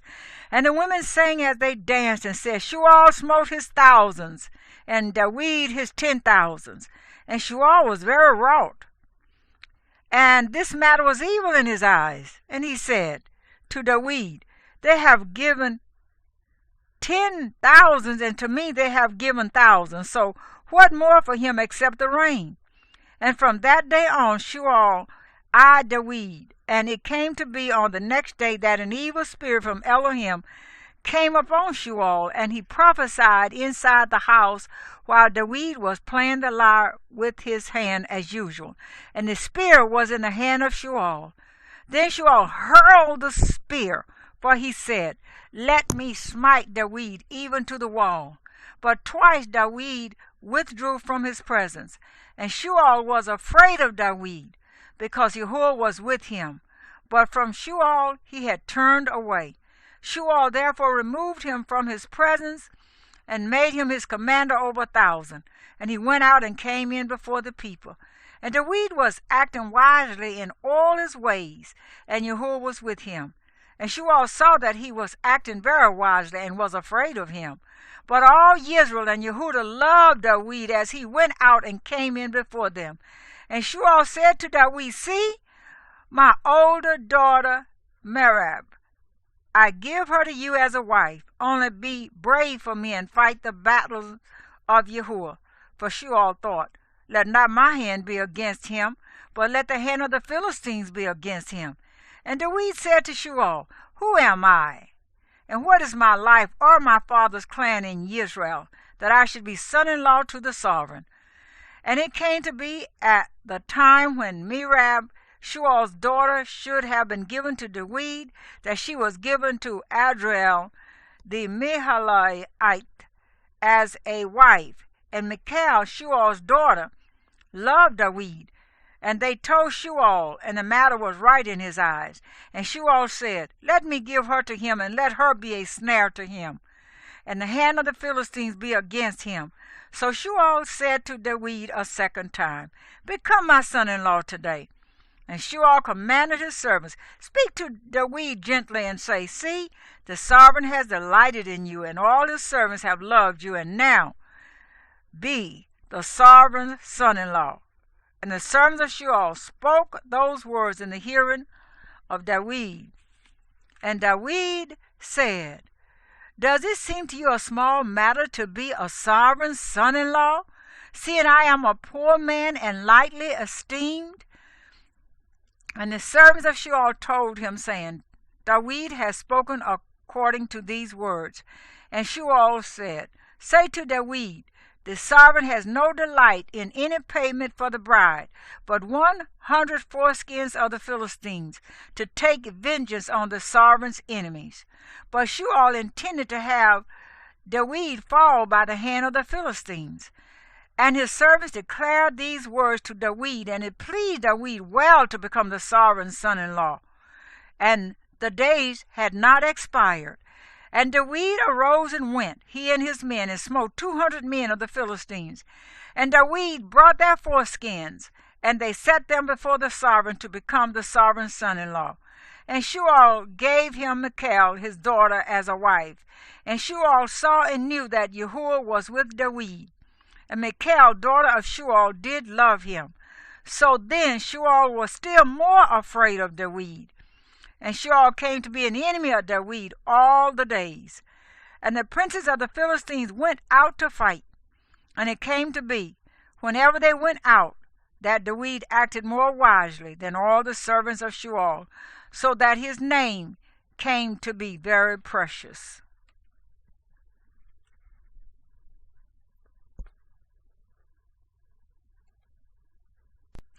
1 Samuel, Shemuel, chapter 19. And Shemuel spoke to Jonathan his son and to all his servants to put David to death. But Jonathan, Shemuel's son, delighted much in David. And Jonathan declared to David, saying, "My father Shemuel seeks to put you to death. And now please be on your guard until morning, and dwell in secrecy and hide. And I myself shall go out and stand beside my father in the field where you are, and speak with my father about you, and shall see, and shall let you know." And Jonathan spoke well of David to Shemuel his father, and said to him, "Let not the sovereign sin against his servant, against David, because he has not sinned against you, and because his works have been very good toward you. For he took his life in his hands and smote the Philistine, and Jehovah wrought a great deliverance for all Israel. You saw it and rejoiced. Why then do you sin against innocent blood to put David to death without cause?" And Shemuel listened to the voice of Jonathan, and Shemuel swore, "As Yahuwah lives, he does not die." Jonathan then called David, and Jonathan told him all these words. So Jonathan brought David to Shemuel, and he was in his presence as before. And there was fighting again. And David went out and fought with the Philistines and smote them, a great smiting, and they fled before him. And an evil spirit from Yahuwah came upon Shemuel as he sat in his house with his spear in his hand. And David was playing the lyre with his hand, and Shemuel sought to smite this spear through David and into the wall, but he slipped away from the presence of Shemuel. So he smote the spear into the wall, and David fled and escaped that night. And Shemuel sent messengers to David's house to watch him and to put him to death in the morning. And Michal, David's wife, informed him, saying, "If you do not save your life tonight, tomorrow you are put to death." So Michal let David down through a window, and he went and fled and escaped. And Michal took the household idol and laid it in the bed, and put a cover of goat's hair for his head, and covered it with a garment. And when Shemuel sent messengers to take David, she said, "He is sick." And Shemuel sent the messengers back to see David, saying, "Bring him up to me in the bed to put him to death." And the messengers came in and saw the household idol in the bed with a cover of goat's hair for his head. Shemuel then said to Michal, "Why have you deceived me like this and sent my enemy away so that he escaped?" And Michal answered Shemuel, "He said to me, 'Let me go. Why should I put you to death?'" Now David fled and escaped and went to Shemuel at Ramah, and told him all that Shemuel had done to him. And he and Shemuel went and dwelt in Nawith. And it was reported to Shemuel, saying, "See, David is in Nawith in Ramah." And Shemuel sent messengers to take David. And they saw the assembly of the prophets prophesying, and Shemuel standing as leader over them. And the spirit of Elohim came upon the messengers of Shemuel, and they also prophesied. And when Shemuel was told, he sent other messengers, and they prophesied likewise. So Shemuel sent messengers again the third time, and they prophesied also. Then he himself went to Ramah, and came to the great well that is at Siku. And he asked and said, "Where are Shemuel and David?" And one said, "There in Nawith and Ramah." So he went there to Nawith and Ramah. And the spirit of Elohim was upon him too.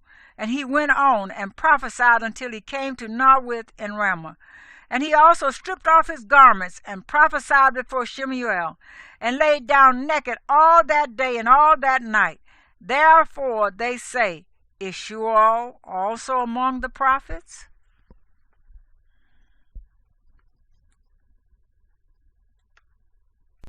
First Samuel, Shemuel chapter 20.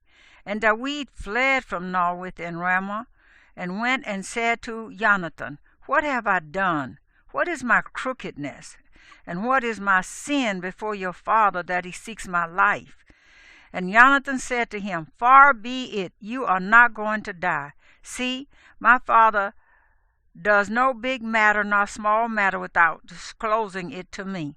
And why should my father hide this matter from me? It is not so." But David swore again and said, "Your father knows well that I have found favor in your eyes." And he says, "Do not let Jonathan know this, lest he be grieved. But truly as Yahuwah lives, and as your being lives, there is but a step between me and death." And Jonathan said to David, "Whatever your desire is, I do it for you." And David said to Jonathan, "See, tomorrow is the new moon, and I ought to sit with the sovereign to eat. But let me go, and I shall hide in the field until the third day at evening.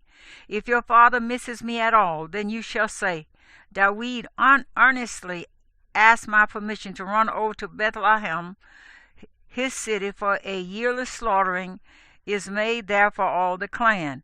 If he says thus, it is well, your servant is safe.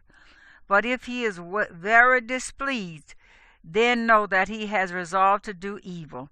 And you shall show kindness to your servant, for you have brought your servant into a covenant of Yahuwah with you. And if there is crookedness in me, put me to death yourself. For why should you bring me to your father?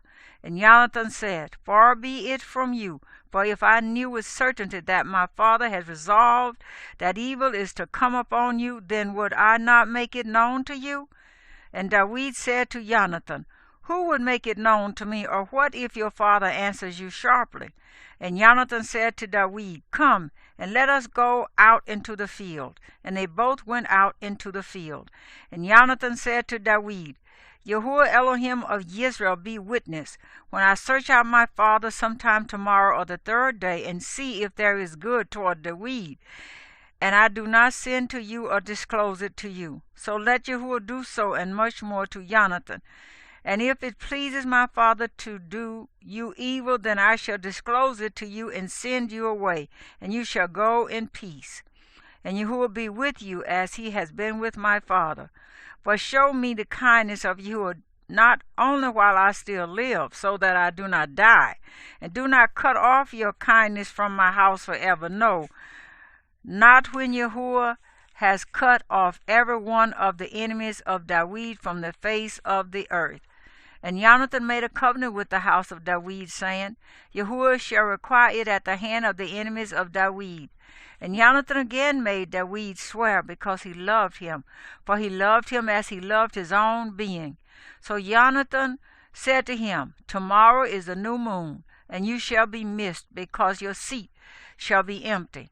And on the third day go down quickly, and you shall come to the place where you hid on the day of the deed, and shall remain by the stone Etzel.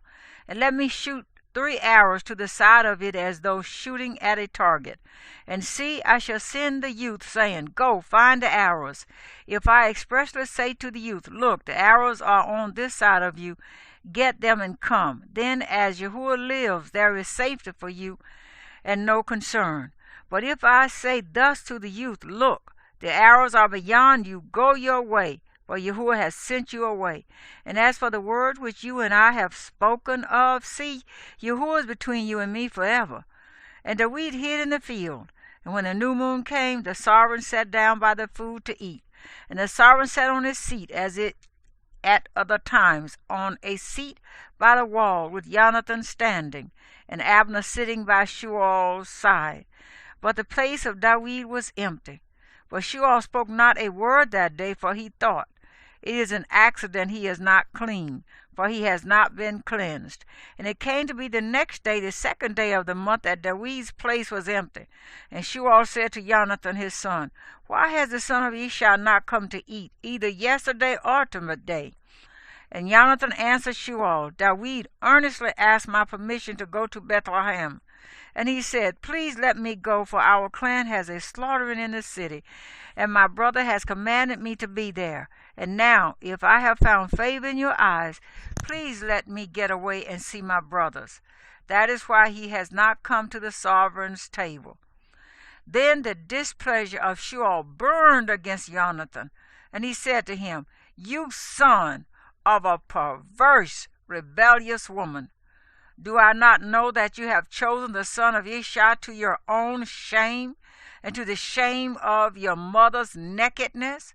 For as long as the son of Ishai lives on the earth, you shall not be established, you and your reign. And now send and bring him to me, for he is a son of death.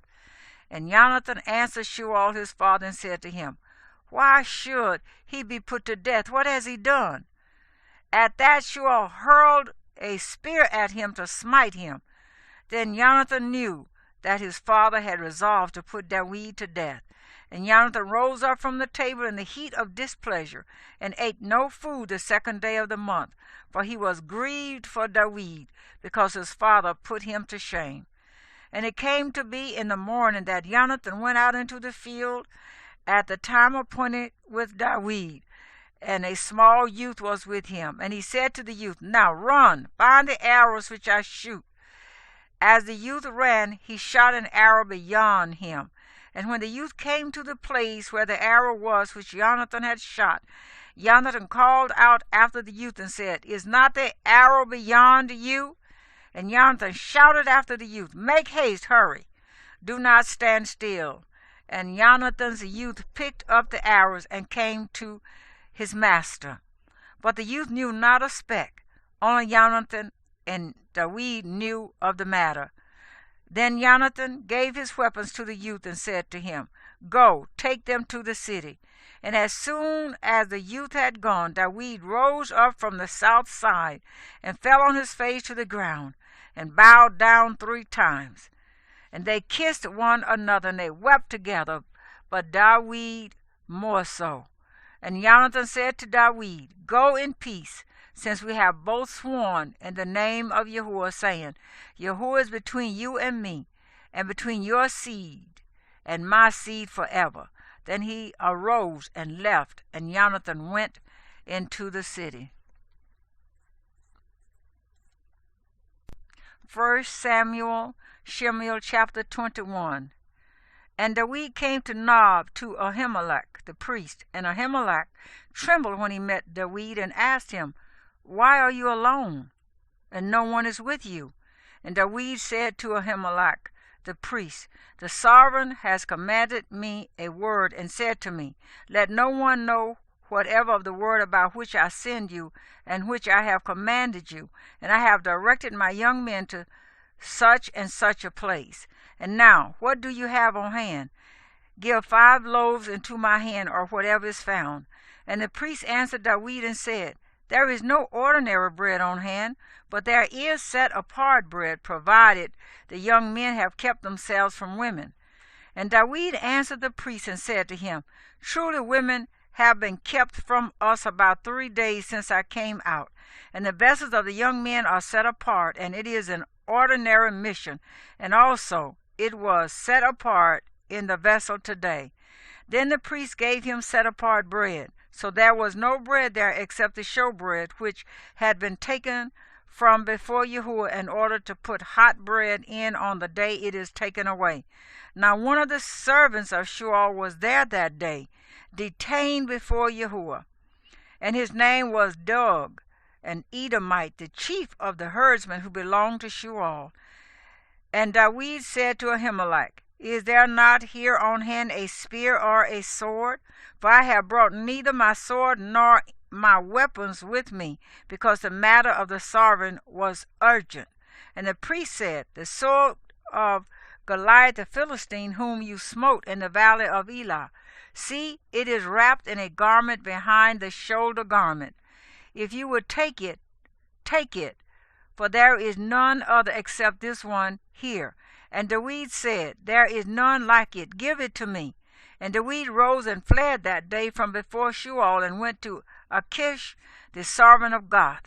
But the servants of Achish said to him, Is this not David, the sovereign of the land? Did they not sing of him to each other in dances, saying, Saul smote his thousands, and David his 10,000s? And David took these words to heart, and was very much afraid of Achish, the sovereign of Gath, and changed his behavior before them, and finged madness in their hands, and scratched on the doors of the gate, and let his saliva run down on his beard.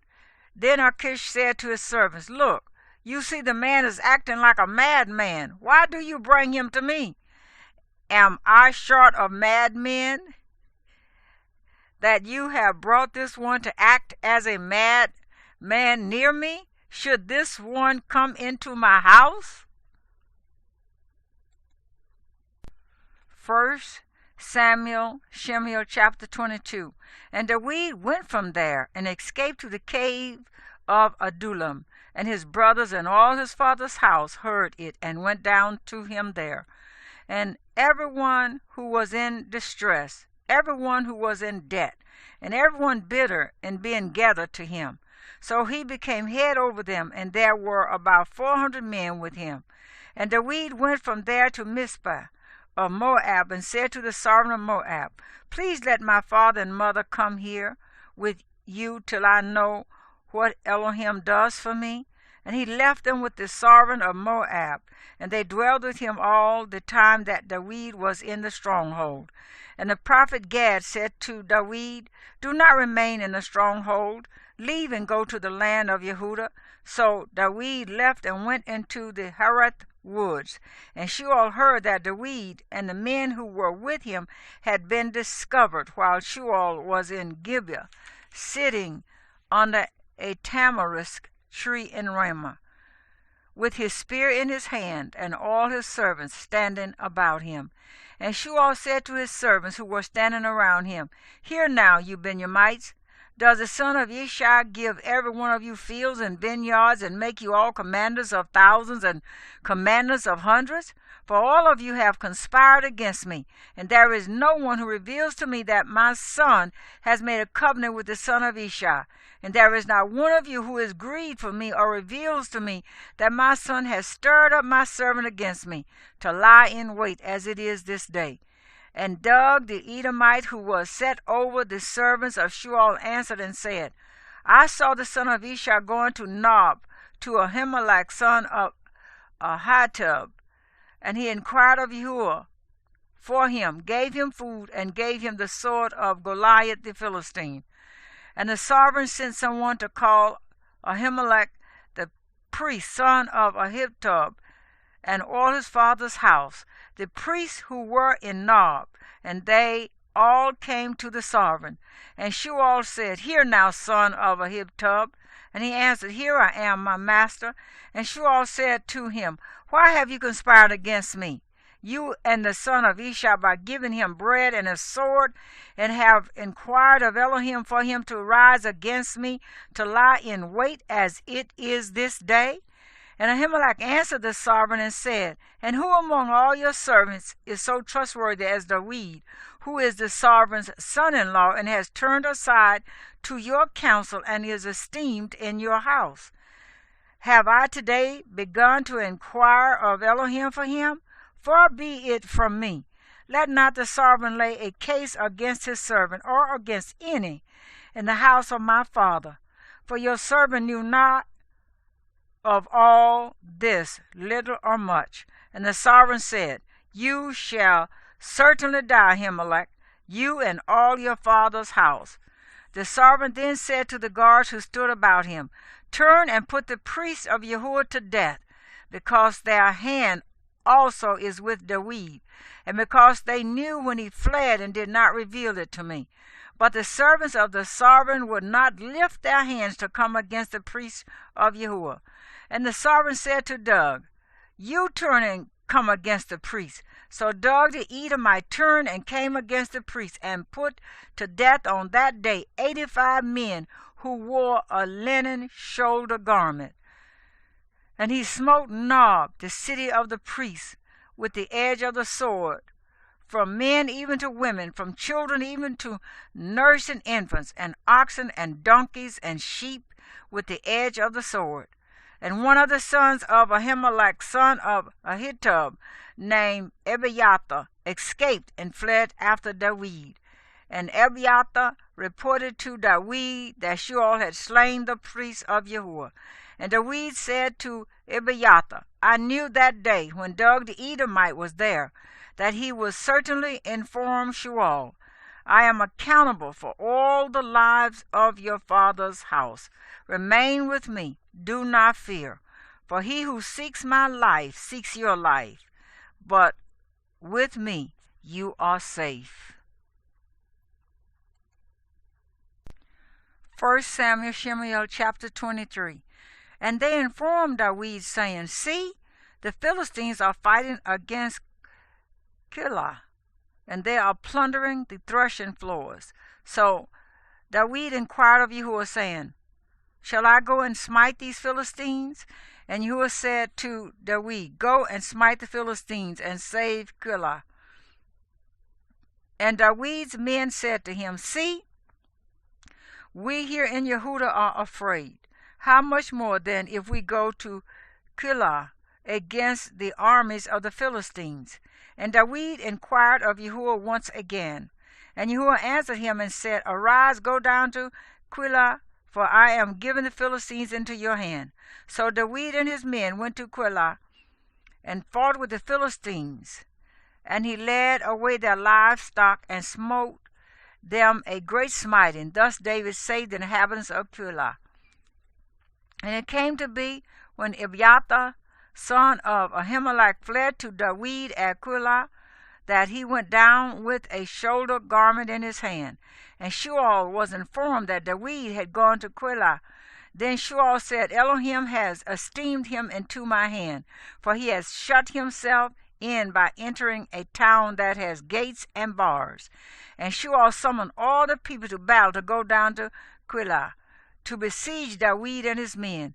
And David knew that Shemuel was plotting evil against him, and said to Abiathar the priest, Bring the shoulder garment here. And David said, O Yahuwah Elohim of Israel, your servant has heard for certain that Shemuel seeks to come to Keilah to destroy the city for my sake. Are the landowners of Keilah going to surrender me into his hand? Is Shemuel coming down as your servant has heard? O Yahuwah Elohim of Israel, I pray, let your servant know. And Yahuwah said, He is coming down. And David said, Are the landowners of Keilah going to surrender me and my men into the hand of Shemuel? And Yahuwah said, They are going to surrender you. Then David and his men, about 600, arose and left Keilah and went wherever they could go. And Shemuel was informed that David had escaped from Keilah, and he ceased to go out. And David remained in the wilderness in strongholds, and remained in the hill country in the wilderness of Ziph. And Shemuel sought him every day, but Elohim did not give him into his hand. And David saw that Shemuel had come out to seek his life, while David was in the wilderness of Ziph at Horesh. And Jonathan, Shemuel's son, arose and went to David at Horesh, and strengthened his hand in Elohim, and said to him, Do not fear, for the hand of Shemuel my father is not going to find you, and you are to reign over Israel, and I am to be next to you. Even my father Shemuel knows that. And they made a covenant before Yahuwah, and David remained at Horesh while Jonathan went to his own house. And the Ziphites came up to Shemuel at Gibeah, saying, Is David not hiding with us in strongholds, Horesh in the hill of Keilah, which is on the south of the wasteland? And now, O sovereign, by all the desire of your being, come down, and our heart is to surrender him into the sovereign's hand. And Shemuel said, Blessed are you of Yahuwah, for you have sympathy with me. Please go. Prepare yet further, and find out and see the place where his hideout is, who has seen him there, for I am told that he is very cunning. So look and learn all about the hiding places where he hides, and you shall come back to me with certainty. Then I shall go with you, and it shall be, if he is in the land, that I shall search for him throughout all the clans of Yehudah. And they rose up and went to Ziph before Shemuel, while David and his men were in the wilderness of Maon, in the desert plain on the south of the wasteland. And Shemuel and his men went to seek him, and they informed David. So he went down to the rock and remained in the wilderness of Maon. And when Shemuel heard this, he pursued David in the wilderness of Maon. And Shemuel went on one side of the mountain, and David and his men on the other side of the mountain. And David was hurrying to get away from Shemuel, for Shemuel and his men were surrounding David and his men to take them. Then a messenger came to Shemuel, saying, Hurry and come, for the Philistines have invaded the land. So Shemuel turned back from pursuing David. They went against the Philistines. Therefore they called that place Selah Hamath. And David went up from there and remained in strongholds at En-Gedi. 1 Shemuel chapter 24. And it came to be when Shemuel had returned from pursuing the Philistines that it was reported to him, saying, See, David is in the wilderness of En-Gedi. So Shemuel took 300 chosen men from all Israel and went to seek David and his men on the rocks of the wild goats. And he came to the sheepfolds on the way, and there was a cave. And Shemuel went in to relieve himself. Now David and his men were sitting in the sides of the cave. And the men of David said to him, See, The day of watch, Yahuwah said to you, See, I am giving your enemy into your hand, and you shall do to him as it seems good to you. And David arose and gently cut off a corner of Shemuel's robe. And it came to be afterward that the heart of David smote him, because he had cut the robe of Shemuel. So he said to his men, Far be it from me, by Yahuwah, that I should do this matter to my master, anointed of Yahuwah, to stretch out my hand against him, for he is the anointed of Yahuwah. And David dispersed his servants with words, and did not allow them to rise against Shemuel. And Shemuel rose up from the cave and went on his way. And afterward David arose and went out of the cave, and called out to Shemuel, saying, My master the sovereign. And when Shemuel looked behind him, David bowed with his face to the earth, and did obedience. And David said to Shemuel, Why do you listen to the words of men who say, See, David seeks to do you evil? See, this day your eyes have seen that Yahuwah gave you today into my hand in the cave, and one said to slay you, but my eye pardoned you. And I said, I do not stretch out my hand against my master, for he is the anointed of Yahuwah. And my father, see the corner of your robe in my hand, for in that I cut off the corner of your robe, and did not slay you. Know and see that there is neither evil nor rebellion in my hand, and I have not sinned against you while you are hunting my life to take it. Let Yahuwah judge between you and me, and let Yahuwah revenge me on you, but my hand is not against you. As the proverb of the ancients says, Wrong comes from the wrongdoer, but my hand is not against you. After whom has the sovereign of Israel come out? Whom do you pursue? A dead dog, a flea? And Yahuwah shall be judge, and rightly rule between you and me, and see and plead my case, and rightly rule me out of your hand. And it came to be, when David had ended speaking these words to Shemuel, that Shemuel said, Is this your voice, my son David? So Shemuel lifted up his voice and wept. And he said to David, You are more righteous than I, for you have rewarded me with good, whereas I have rewarded you with evil. And you have shown today how you have done good to me, for when Yahuwah surrendered me into your hand, you did not slay me.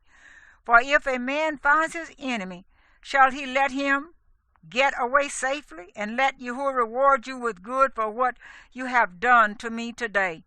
And now look, I know that you shall certainly reign, and that the reign of Israel shall be established in your hand. And now swear to me by Yahuwah that you do not cut off my seed after me, nor destroy my name from my father's house.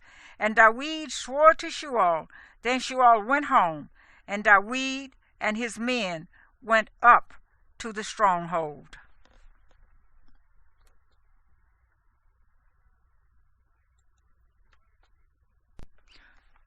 1 Samuel, Shemuel, chapter 25.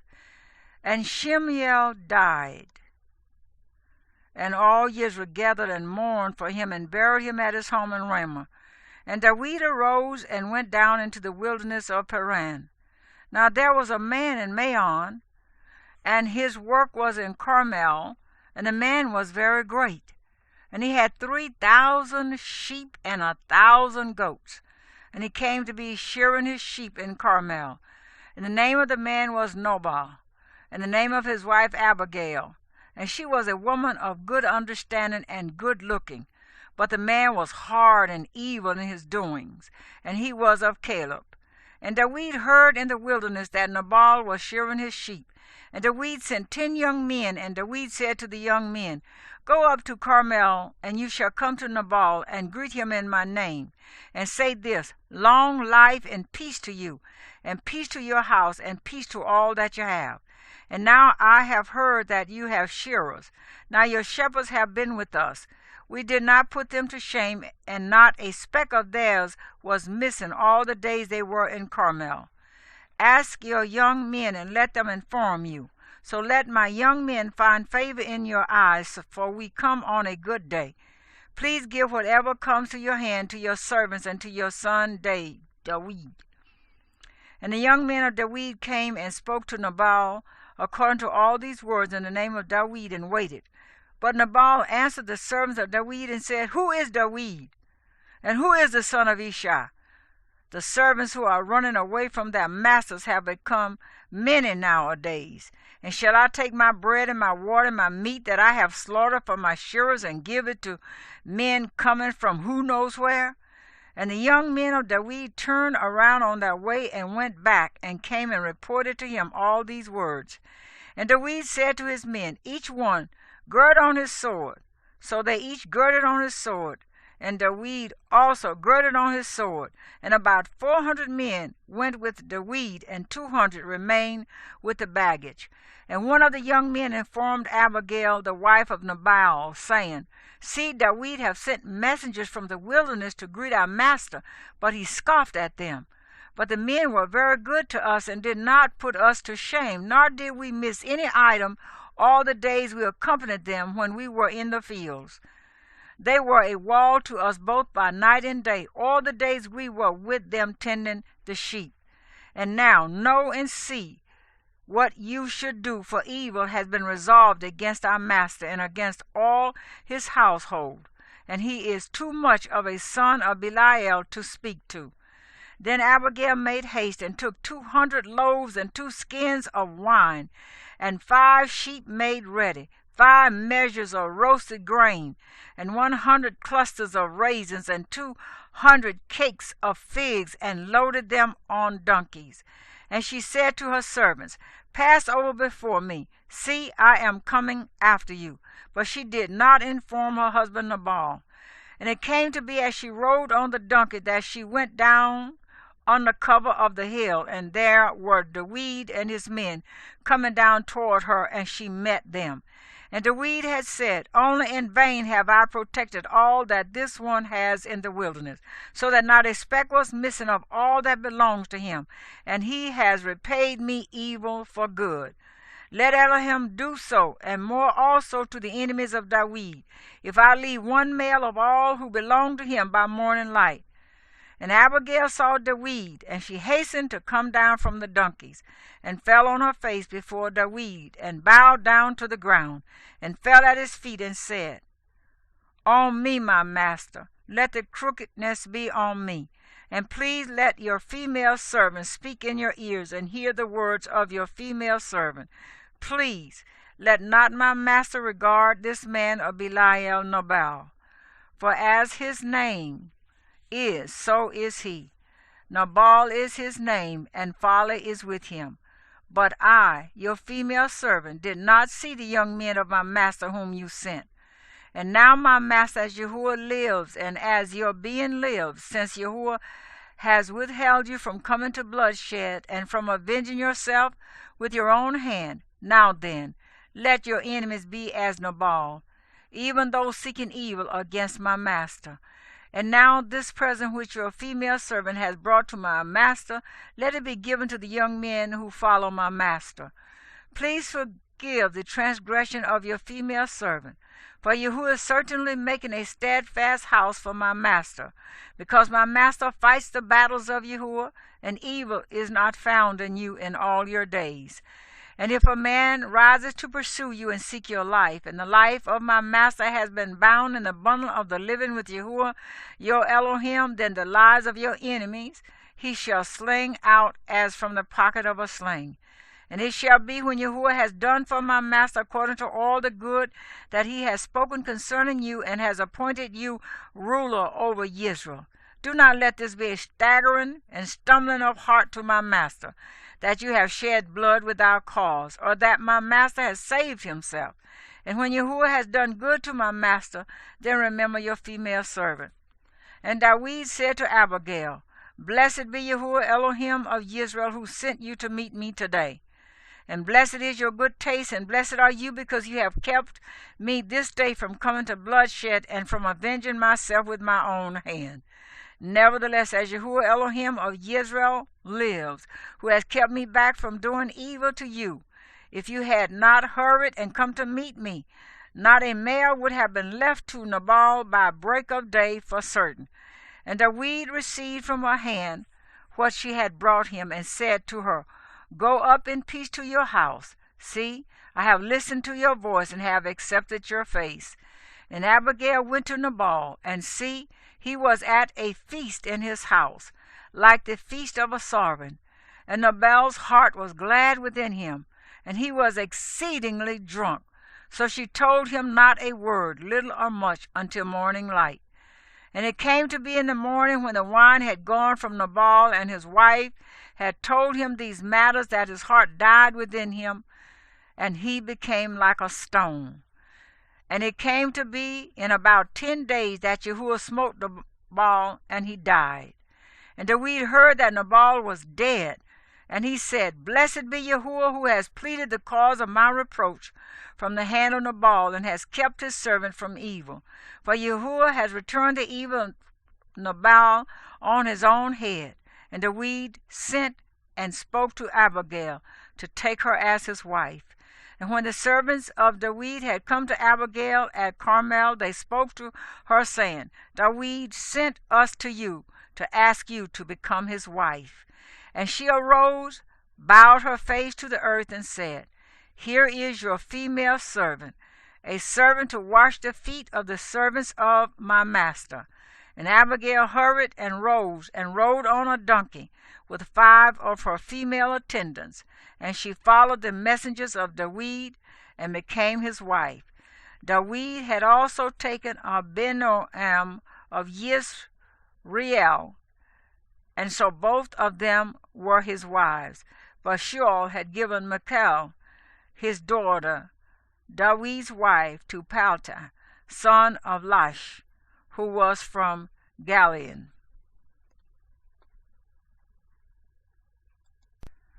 1 Samuel, Shemuel, chapter 26. And the Ziphites came to Saul at Gibeah, saying, Is not David hiding himself in the hill of Hachilah, overlooking the wasteland? And Saul rose up and went down to the wilderness of Ziph, and with him 3,000 chosen men of Israel to seek David in the wilderness of Ziph.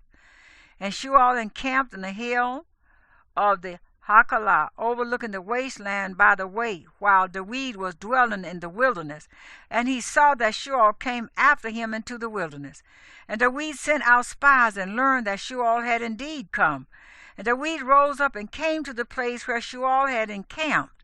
And David saw the place where Saul lay, and Abner son of Ner, the commander of his army. And Saul was lying within the enclosure, with the people encamped all around him. And David spoke up and said to Ahimelech the Hittite, and to Abishai son of Zeruiah, brother of Joab, saying, Who does go down with me to Saul in the camp? And Abishai said, I go down with you. And David and Abishai came to the people by night, and saw Saul lying asleep within the camp, with his spear stuck in the ground by his head. And Abner and the people lay all around him. And Abishai said to David, Elohim has surrendered your enemy into your hand this day. And now, please let me smite him at once with the spear, right into the earth, and not a second time. But David said to Abishai, Do not destroy him, for who shall stretch out his hand against the anointed of Jehovah and be guiltless?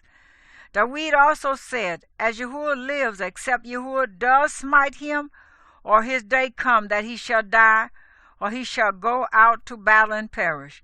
Far be it from me, by Jehovah, that I stretch out my hand against the anointed of Jehovah. And now, please take the spear and the jug of water that are by his head, and let us go. So David took the spear and the jug of water by Saul's head, and they went away, and no man saw it or knew it or awoke, for they were all asleep, because a deep sleep from Jehovah had fallen on them. And David passed over to the other side, and stood on the top of a hill far away, a great distance being between them. And David called out to the people and to Abner, son of Ner, saying, Do you not answer Abner? And Abner answered and said, Who are you calling out to the sovereign? And David said to Abner, Are you not a man? And who is like you in Israel? Why then have you not guarded your master the sovereign? For one of the people came in to destroy your master the sovereign. What you have done is not good.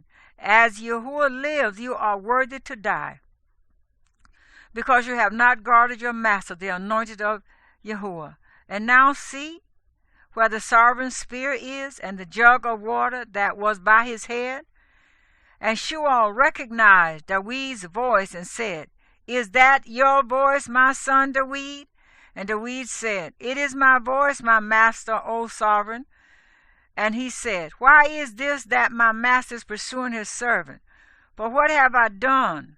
Or what evil is in my hand?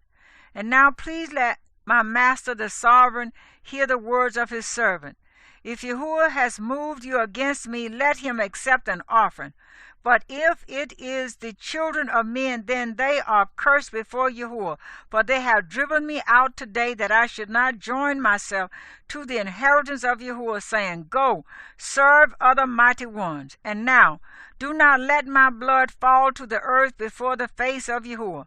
For the sovereign of Israel has come out to seek a flea, as when one hunts a partridge in the mountains. And Shemuel said, I have sinned. Come back, my son David. For no more am I going to do evil to you, because my life was precious in your eyes today. See, I have acted foolishly, and have greatly strayed. And David answered and said, See the sovereign spear, and let one of the young men come over and get it. And let Yahuwah reward every man for his righteousness and his trustworthiness. For this day Yahuwah gave you into my hand, but I would not stretch out my hand against the anointed of Yahuwah. And see, as your life has been valued in my eyes today, so let my life be valued in the eyes of Yahuwah, and let him deliver me out of all distress. And Shemuel said to David, Blessed are you, my son David, achieving much, and indeed prevailing. Then David went on his way, and Shemuel returned to his place.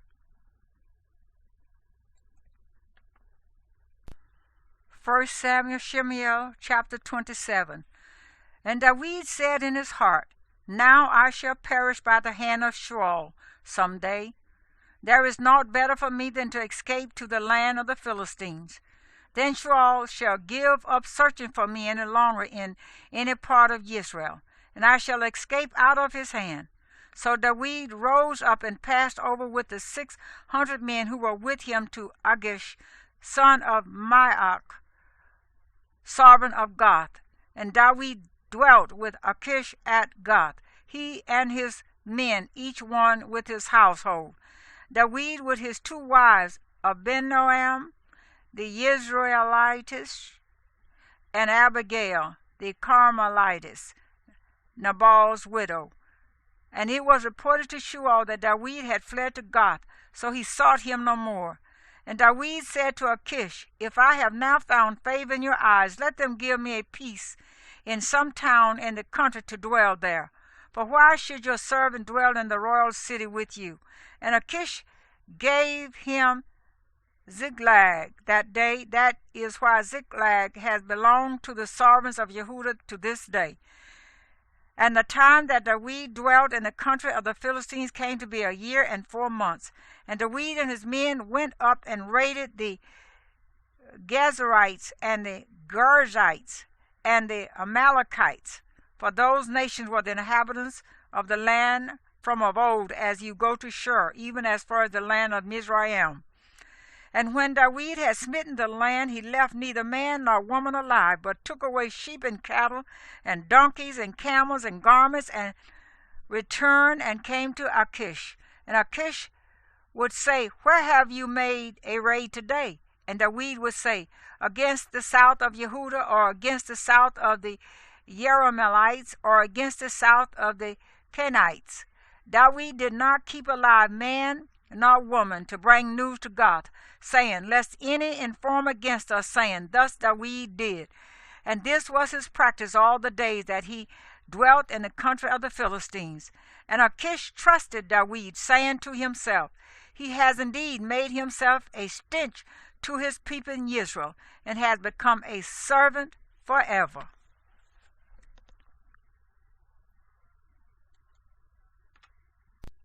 1 Samuel, Shemuel, chapter 28. And it came to be in those days that the Philistines gathered their armies for battle to fight with Israel. And Achish said to David, "You know, of course, that you are to go out with me in the army, you and your men." And David said to Achish, "Very well, you shall know what your servant should do." And Achish said to David, "Very well, I make you one of my chief guardians forever." And Shemuel had died, and all Israel had mourned for him and buried him in Ramah in his own city. And Saul had put away the Medians and the Spiritists from the land. And the Philistines were gathered, and came and encamped at Shunem. And Saul gathered all Israel, and they encamped at Gilboa. And when Saul saw the army of the Philistines, he was afraid, and his heart trembled greatly. And Saul inquired of Yahuwah, but Yahuwah did not answer him, either by dreams, or by Urim, or by the prophets. Saul then said to his servants, "Find me a woman who is a medium, to go to her and inquire of her." And his servants said to him, "Look, there is a woman who is a medium at Endor." And Saul disguised himself and put on other garments and went, he and 2 men with him. And they came to the woman by night. And he said, "Please divine for me and bring up for me the one I shall name." But the woman said to him, "Look, you know what Saul has done, how he has cut off the mediums and the spiritists from the land. Why then do you lay a snare for my life to put me to death?" And Saul swore to her by Yahuwah, saying, "As Yahuwah lives, no punishment comes upon you for this matter." And the woman said, "Whom do I bring up for you?" So he said, "Bring up Shemuel for me." And when the woman saw Shemuel, she cried out with a loud voice. And the woman spoke to Saul, saying, "Why have you deceived me? You yourself are Saul." And the sovereign said to her, "Do not be afraid. What did you see?" And the woman said to Saul, "I saw a spirit coming up out of the earth." And he said to her, "What is his form?" And she said, "An old man is coming up, and he is covered with a mantle." And Saul knew that it was Shemuel, and he bowed with his face to the ground and did obedience. And Shemuel said to Saul, "Why have you disturbed me by bringing me up?" And Saul answered, "I am deeply distressed, for the Philistines are fighting against me, and Elohim has turned aside from me, and does not answer me any more, neither by prophets nor by dreams. So I have called you to reveal to me what I should do." Then Shemuel said, "And why do you ask me, seeing Yahuwah has turned aside from you and has become your enemy? And Yahuwah has done for himself as he spoke by me. For Yahuwah has torn the rein out of your hand and given it to your neighbor, to David, because you did not obey the voice of Yahuwah nor execute his burning wrath upon Amalek. Therefore Yahuwah has done this matter to you today. Further, Yahuwah also gives Israel with you into the hand of the Philistines, and tomorrow you and your sons are with me. Yahuwah also gives the army of Israel into the hand of the Philistines." And immediately Saul fell on the ground, his complete length, and greatly feared because of the words of Shemuel. And there was no strength in him, for he had eaten no food all day or all night. And the woman came to Saul and saw that he had been greatly disturbed, and said to him, "See, your female servant has obeyed your voice, and I have put my life in my hands, and has listened to the words which you spoke to me. And now please listen to the voice of your female servant too, and let me set a piece of bread before you, and eat, so that you have strength when you go on your way." But he refused and said, "I am not going to eat."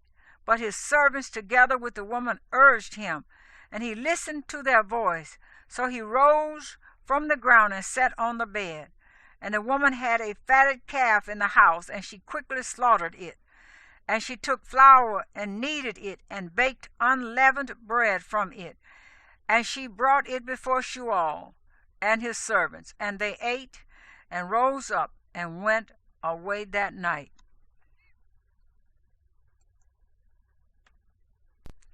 1 Samuel, Shemuel, chapter 29.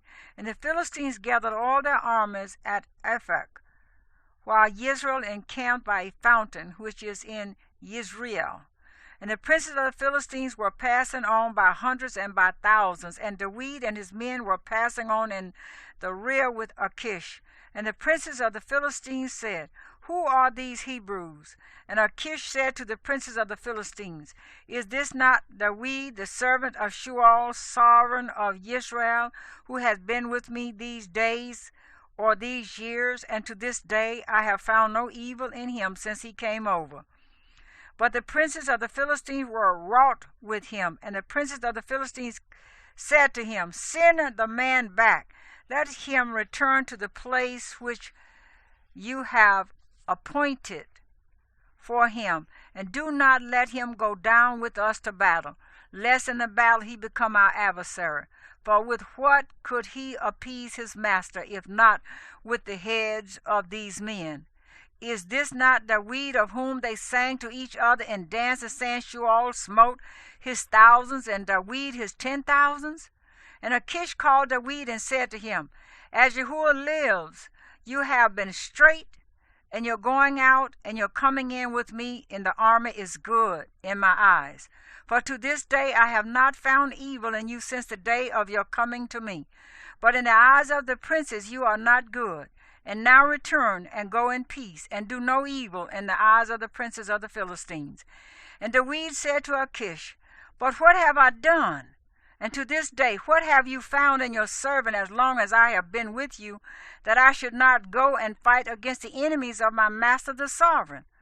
But Achish answered and said to David, I know that you are as good in my eyes as a messenger of Elohim. But the princes of the Philistines have said, Let him not go up with us to the battle. And now rise early in the morning with your master's servants who have come with you. And as soon as you are up early in the morning and have light, then go. And David and his men rose up early to go in the morning to return to the land of the Philistines. And the Philistines went up to Yisrael.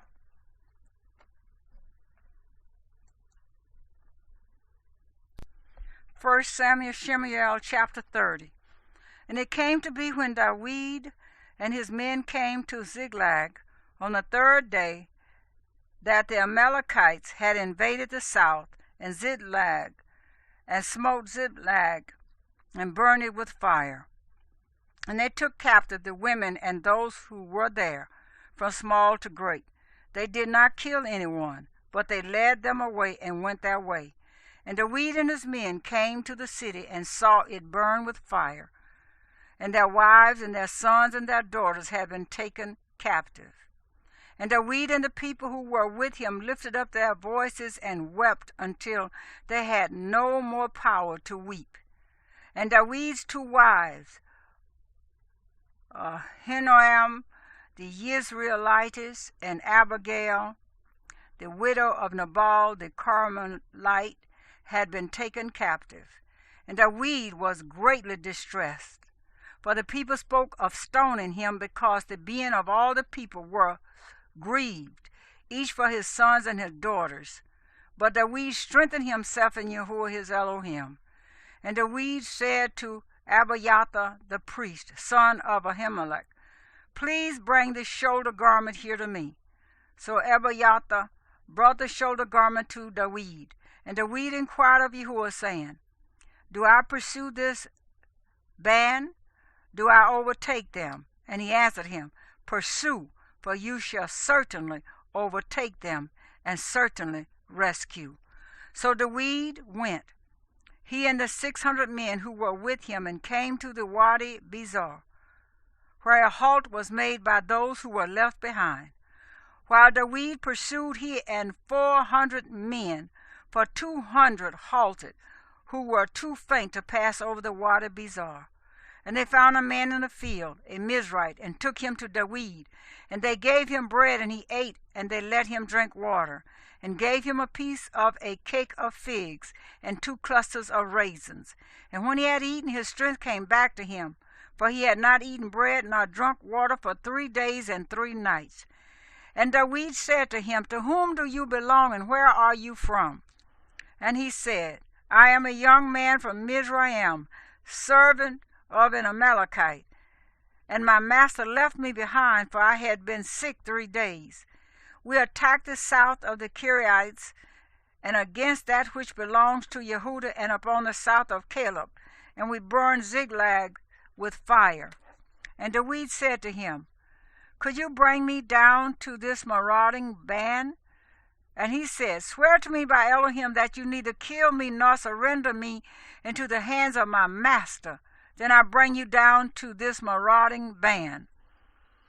And he brought him down, and saw they were spread out over all the land, eating and drinking and dancing, because of all the great spoil which they had taken from the land of the Philistines and from the land of Yehuda. And David smote them from twilight until the evening of the next day, and none of them escaped, except 400 young men who rode on camels and fled. And David rescued all that the Amalekites had taken. David also rescued his 2 wives, and there was none missing to them, whether small or great, whether sons or daughters, or spoil, or whatever they had taken from them. David recovered all. Besides, David captured all the flocks and herds they had driven before those livestock. And they said, This is David's spoil. And David came to the 200 men who were too faint to follow David, who had also been left at the Wadi Bezor. And they went out to meet David and to meet the people who were with him. And when David came near the people, he greeted them. And all the evil and worthless men of those who went with David answered and said, Because they did not go with us, we do not give them any of the spoil that we have rescued, except for every man's wife and children, and let them take them and go. But David said, My brothers, do not do so with what Yahuwah has given us, who has protected us and gave into our hand the band that came against us. And who would listen to you in this matter? For as his portion is who goes down to the battle, so is his portion who remains with the baggage. They share alike. And it came to be from that day forward, he appointed it for a law and a right ruling for Israel to this day.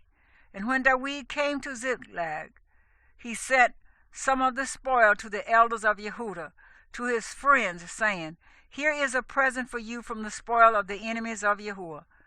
To those in Bethel, and to those in Ramoth of the south, and to those in Yattah, and to those in Aurora, and to those in Sibmath, and to those in Estemoa, and to those in Rakah, and to those in the cities of the Jerahmeelites, and to those in the cities of the Kenites, and to those in Hormah, and to those in Korashan, and to those in Ethach, and to those in Hebron, and to all the places where David had gone up and down, he and his men.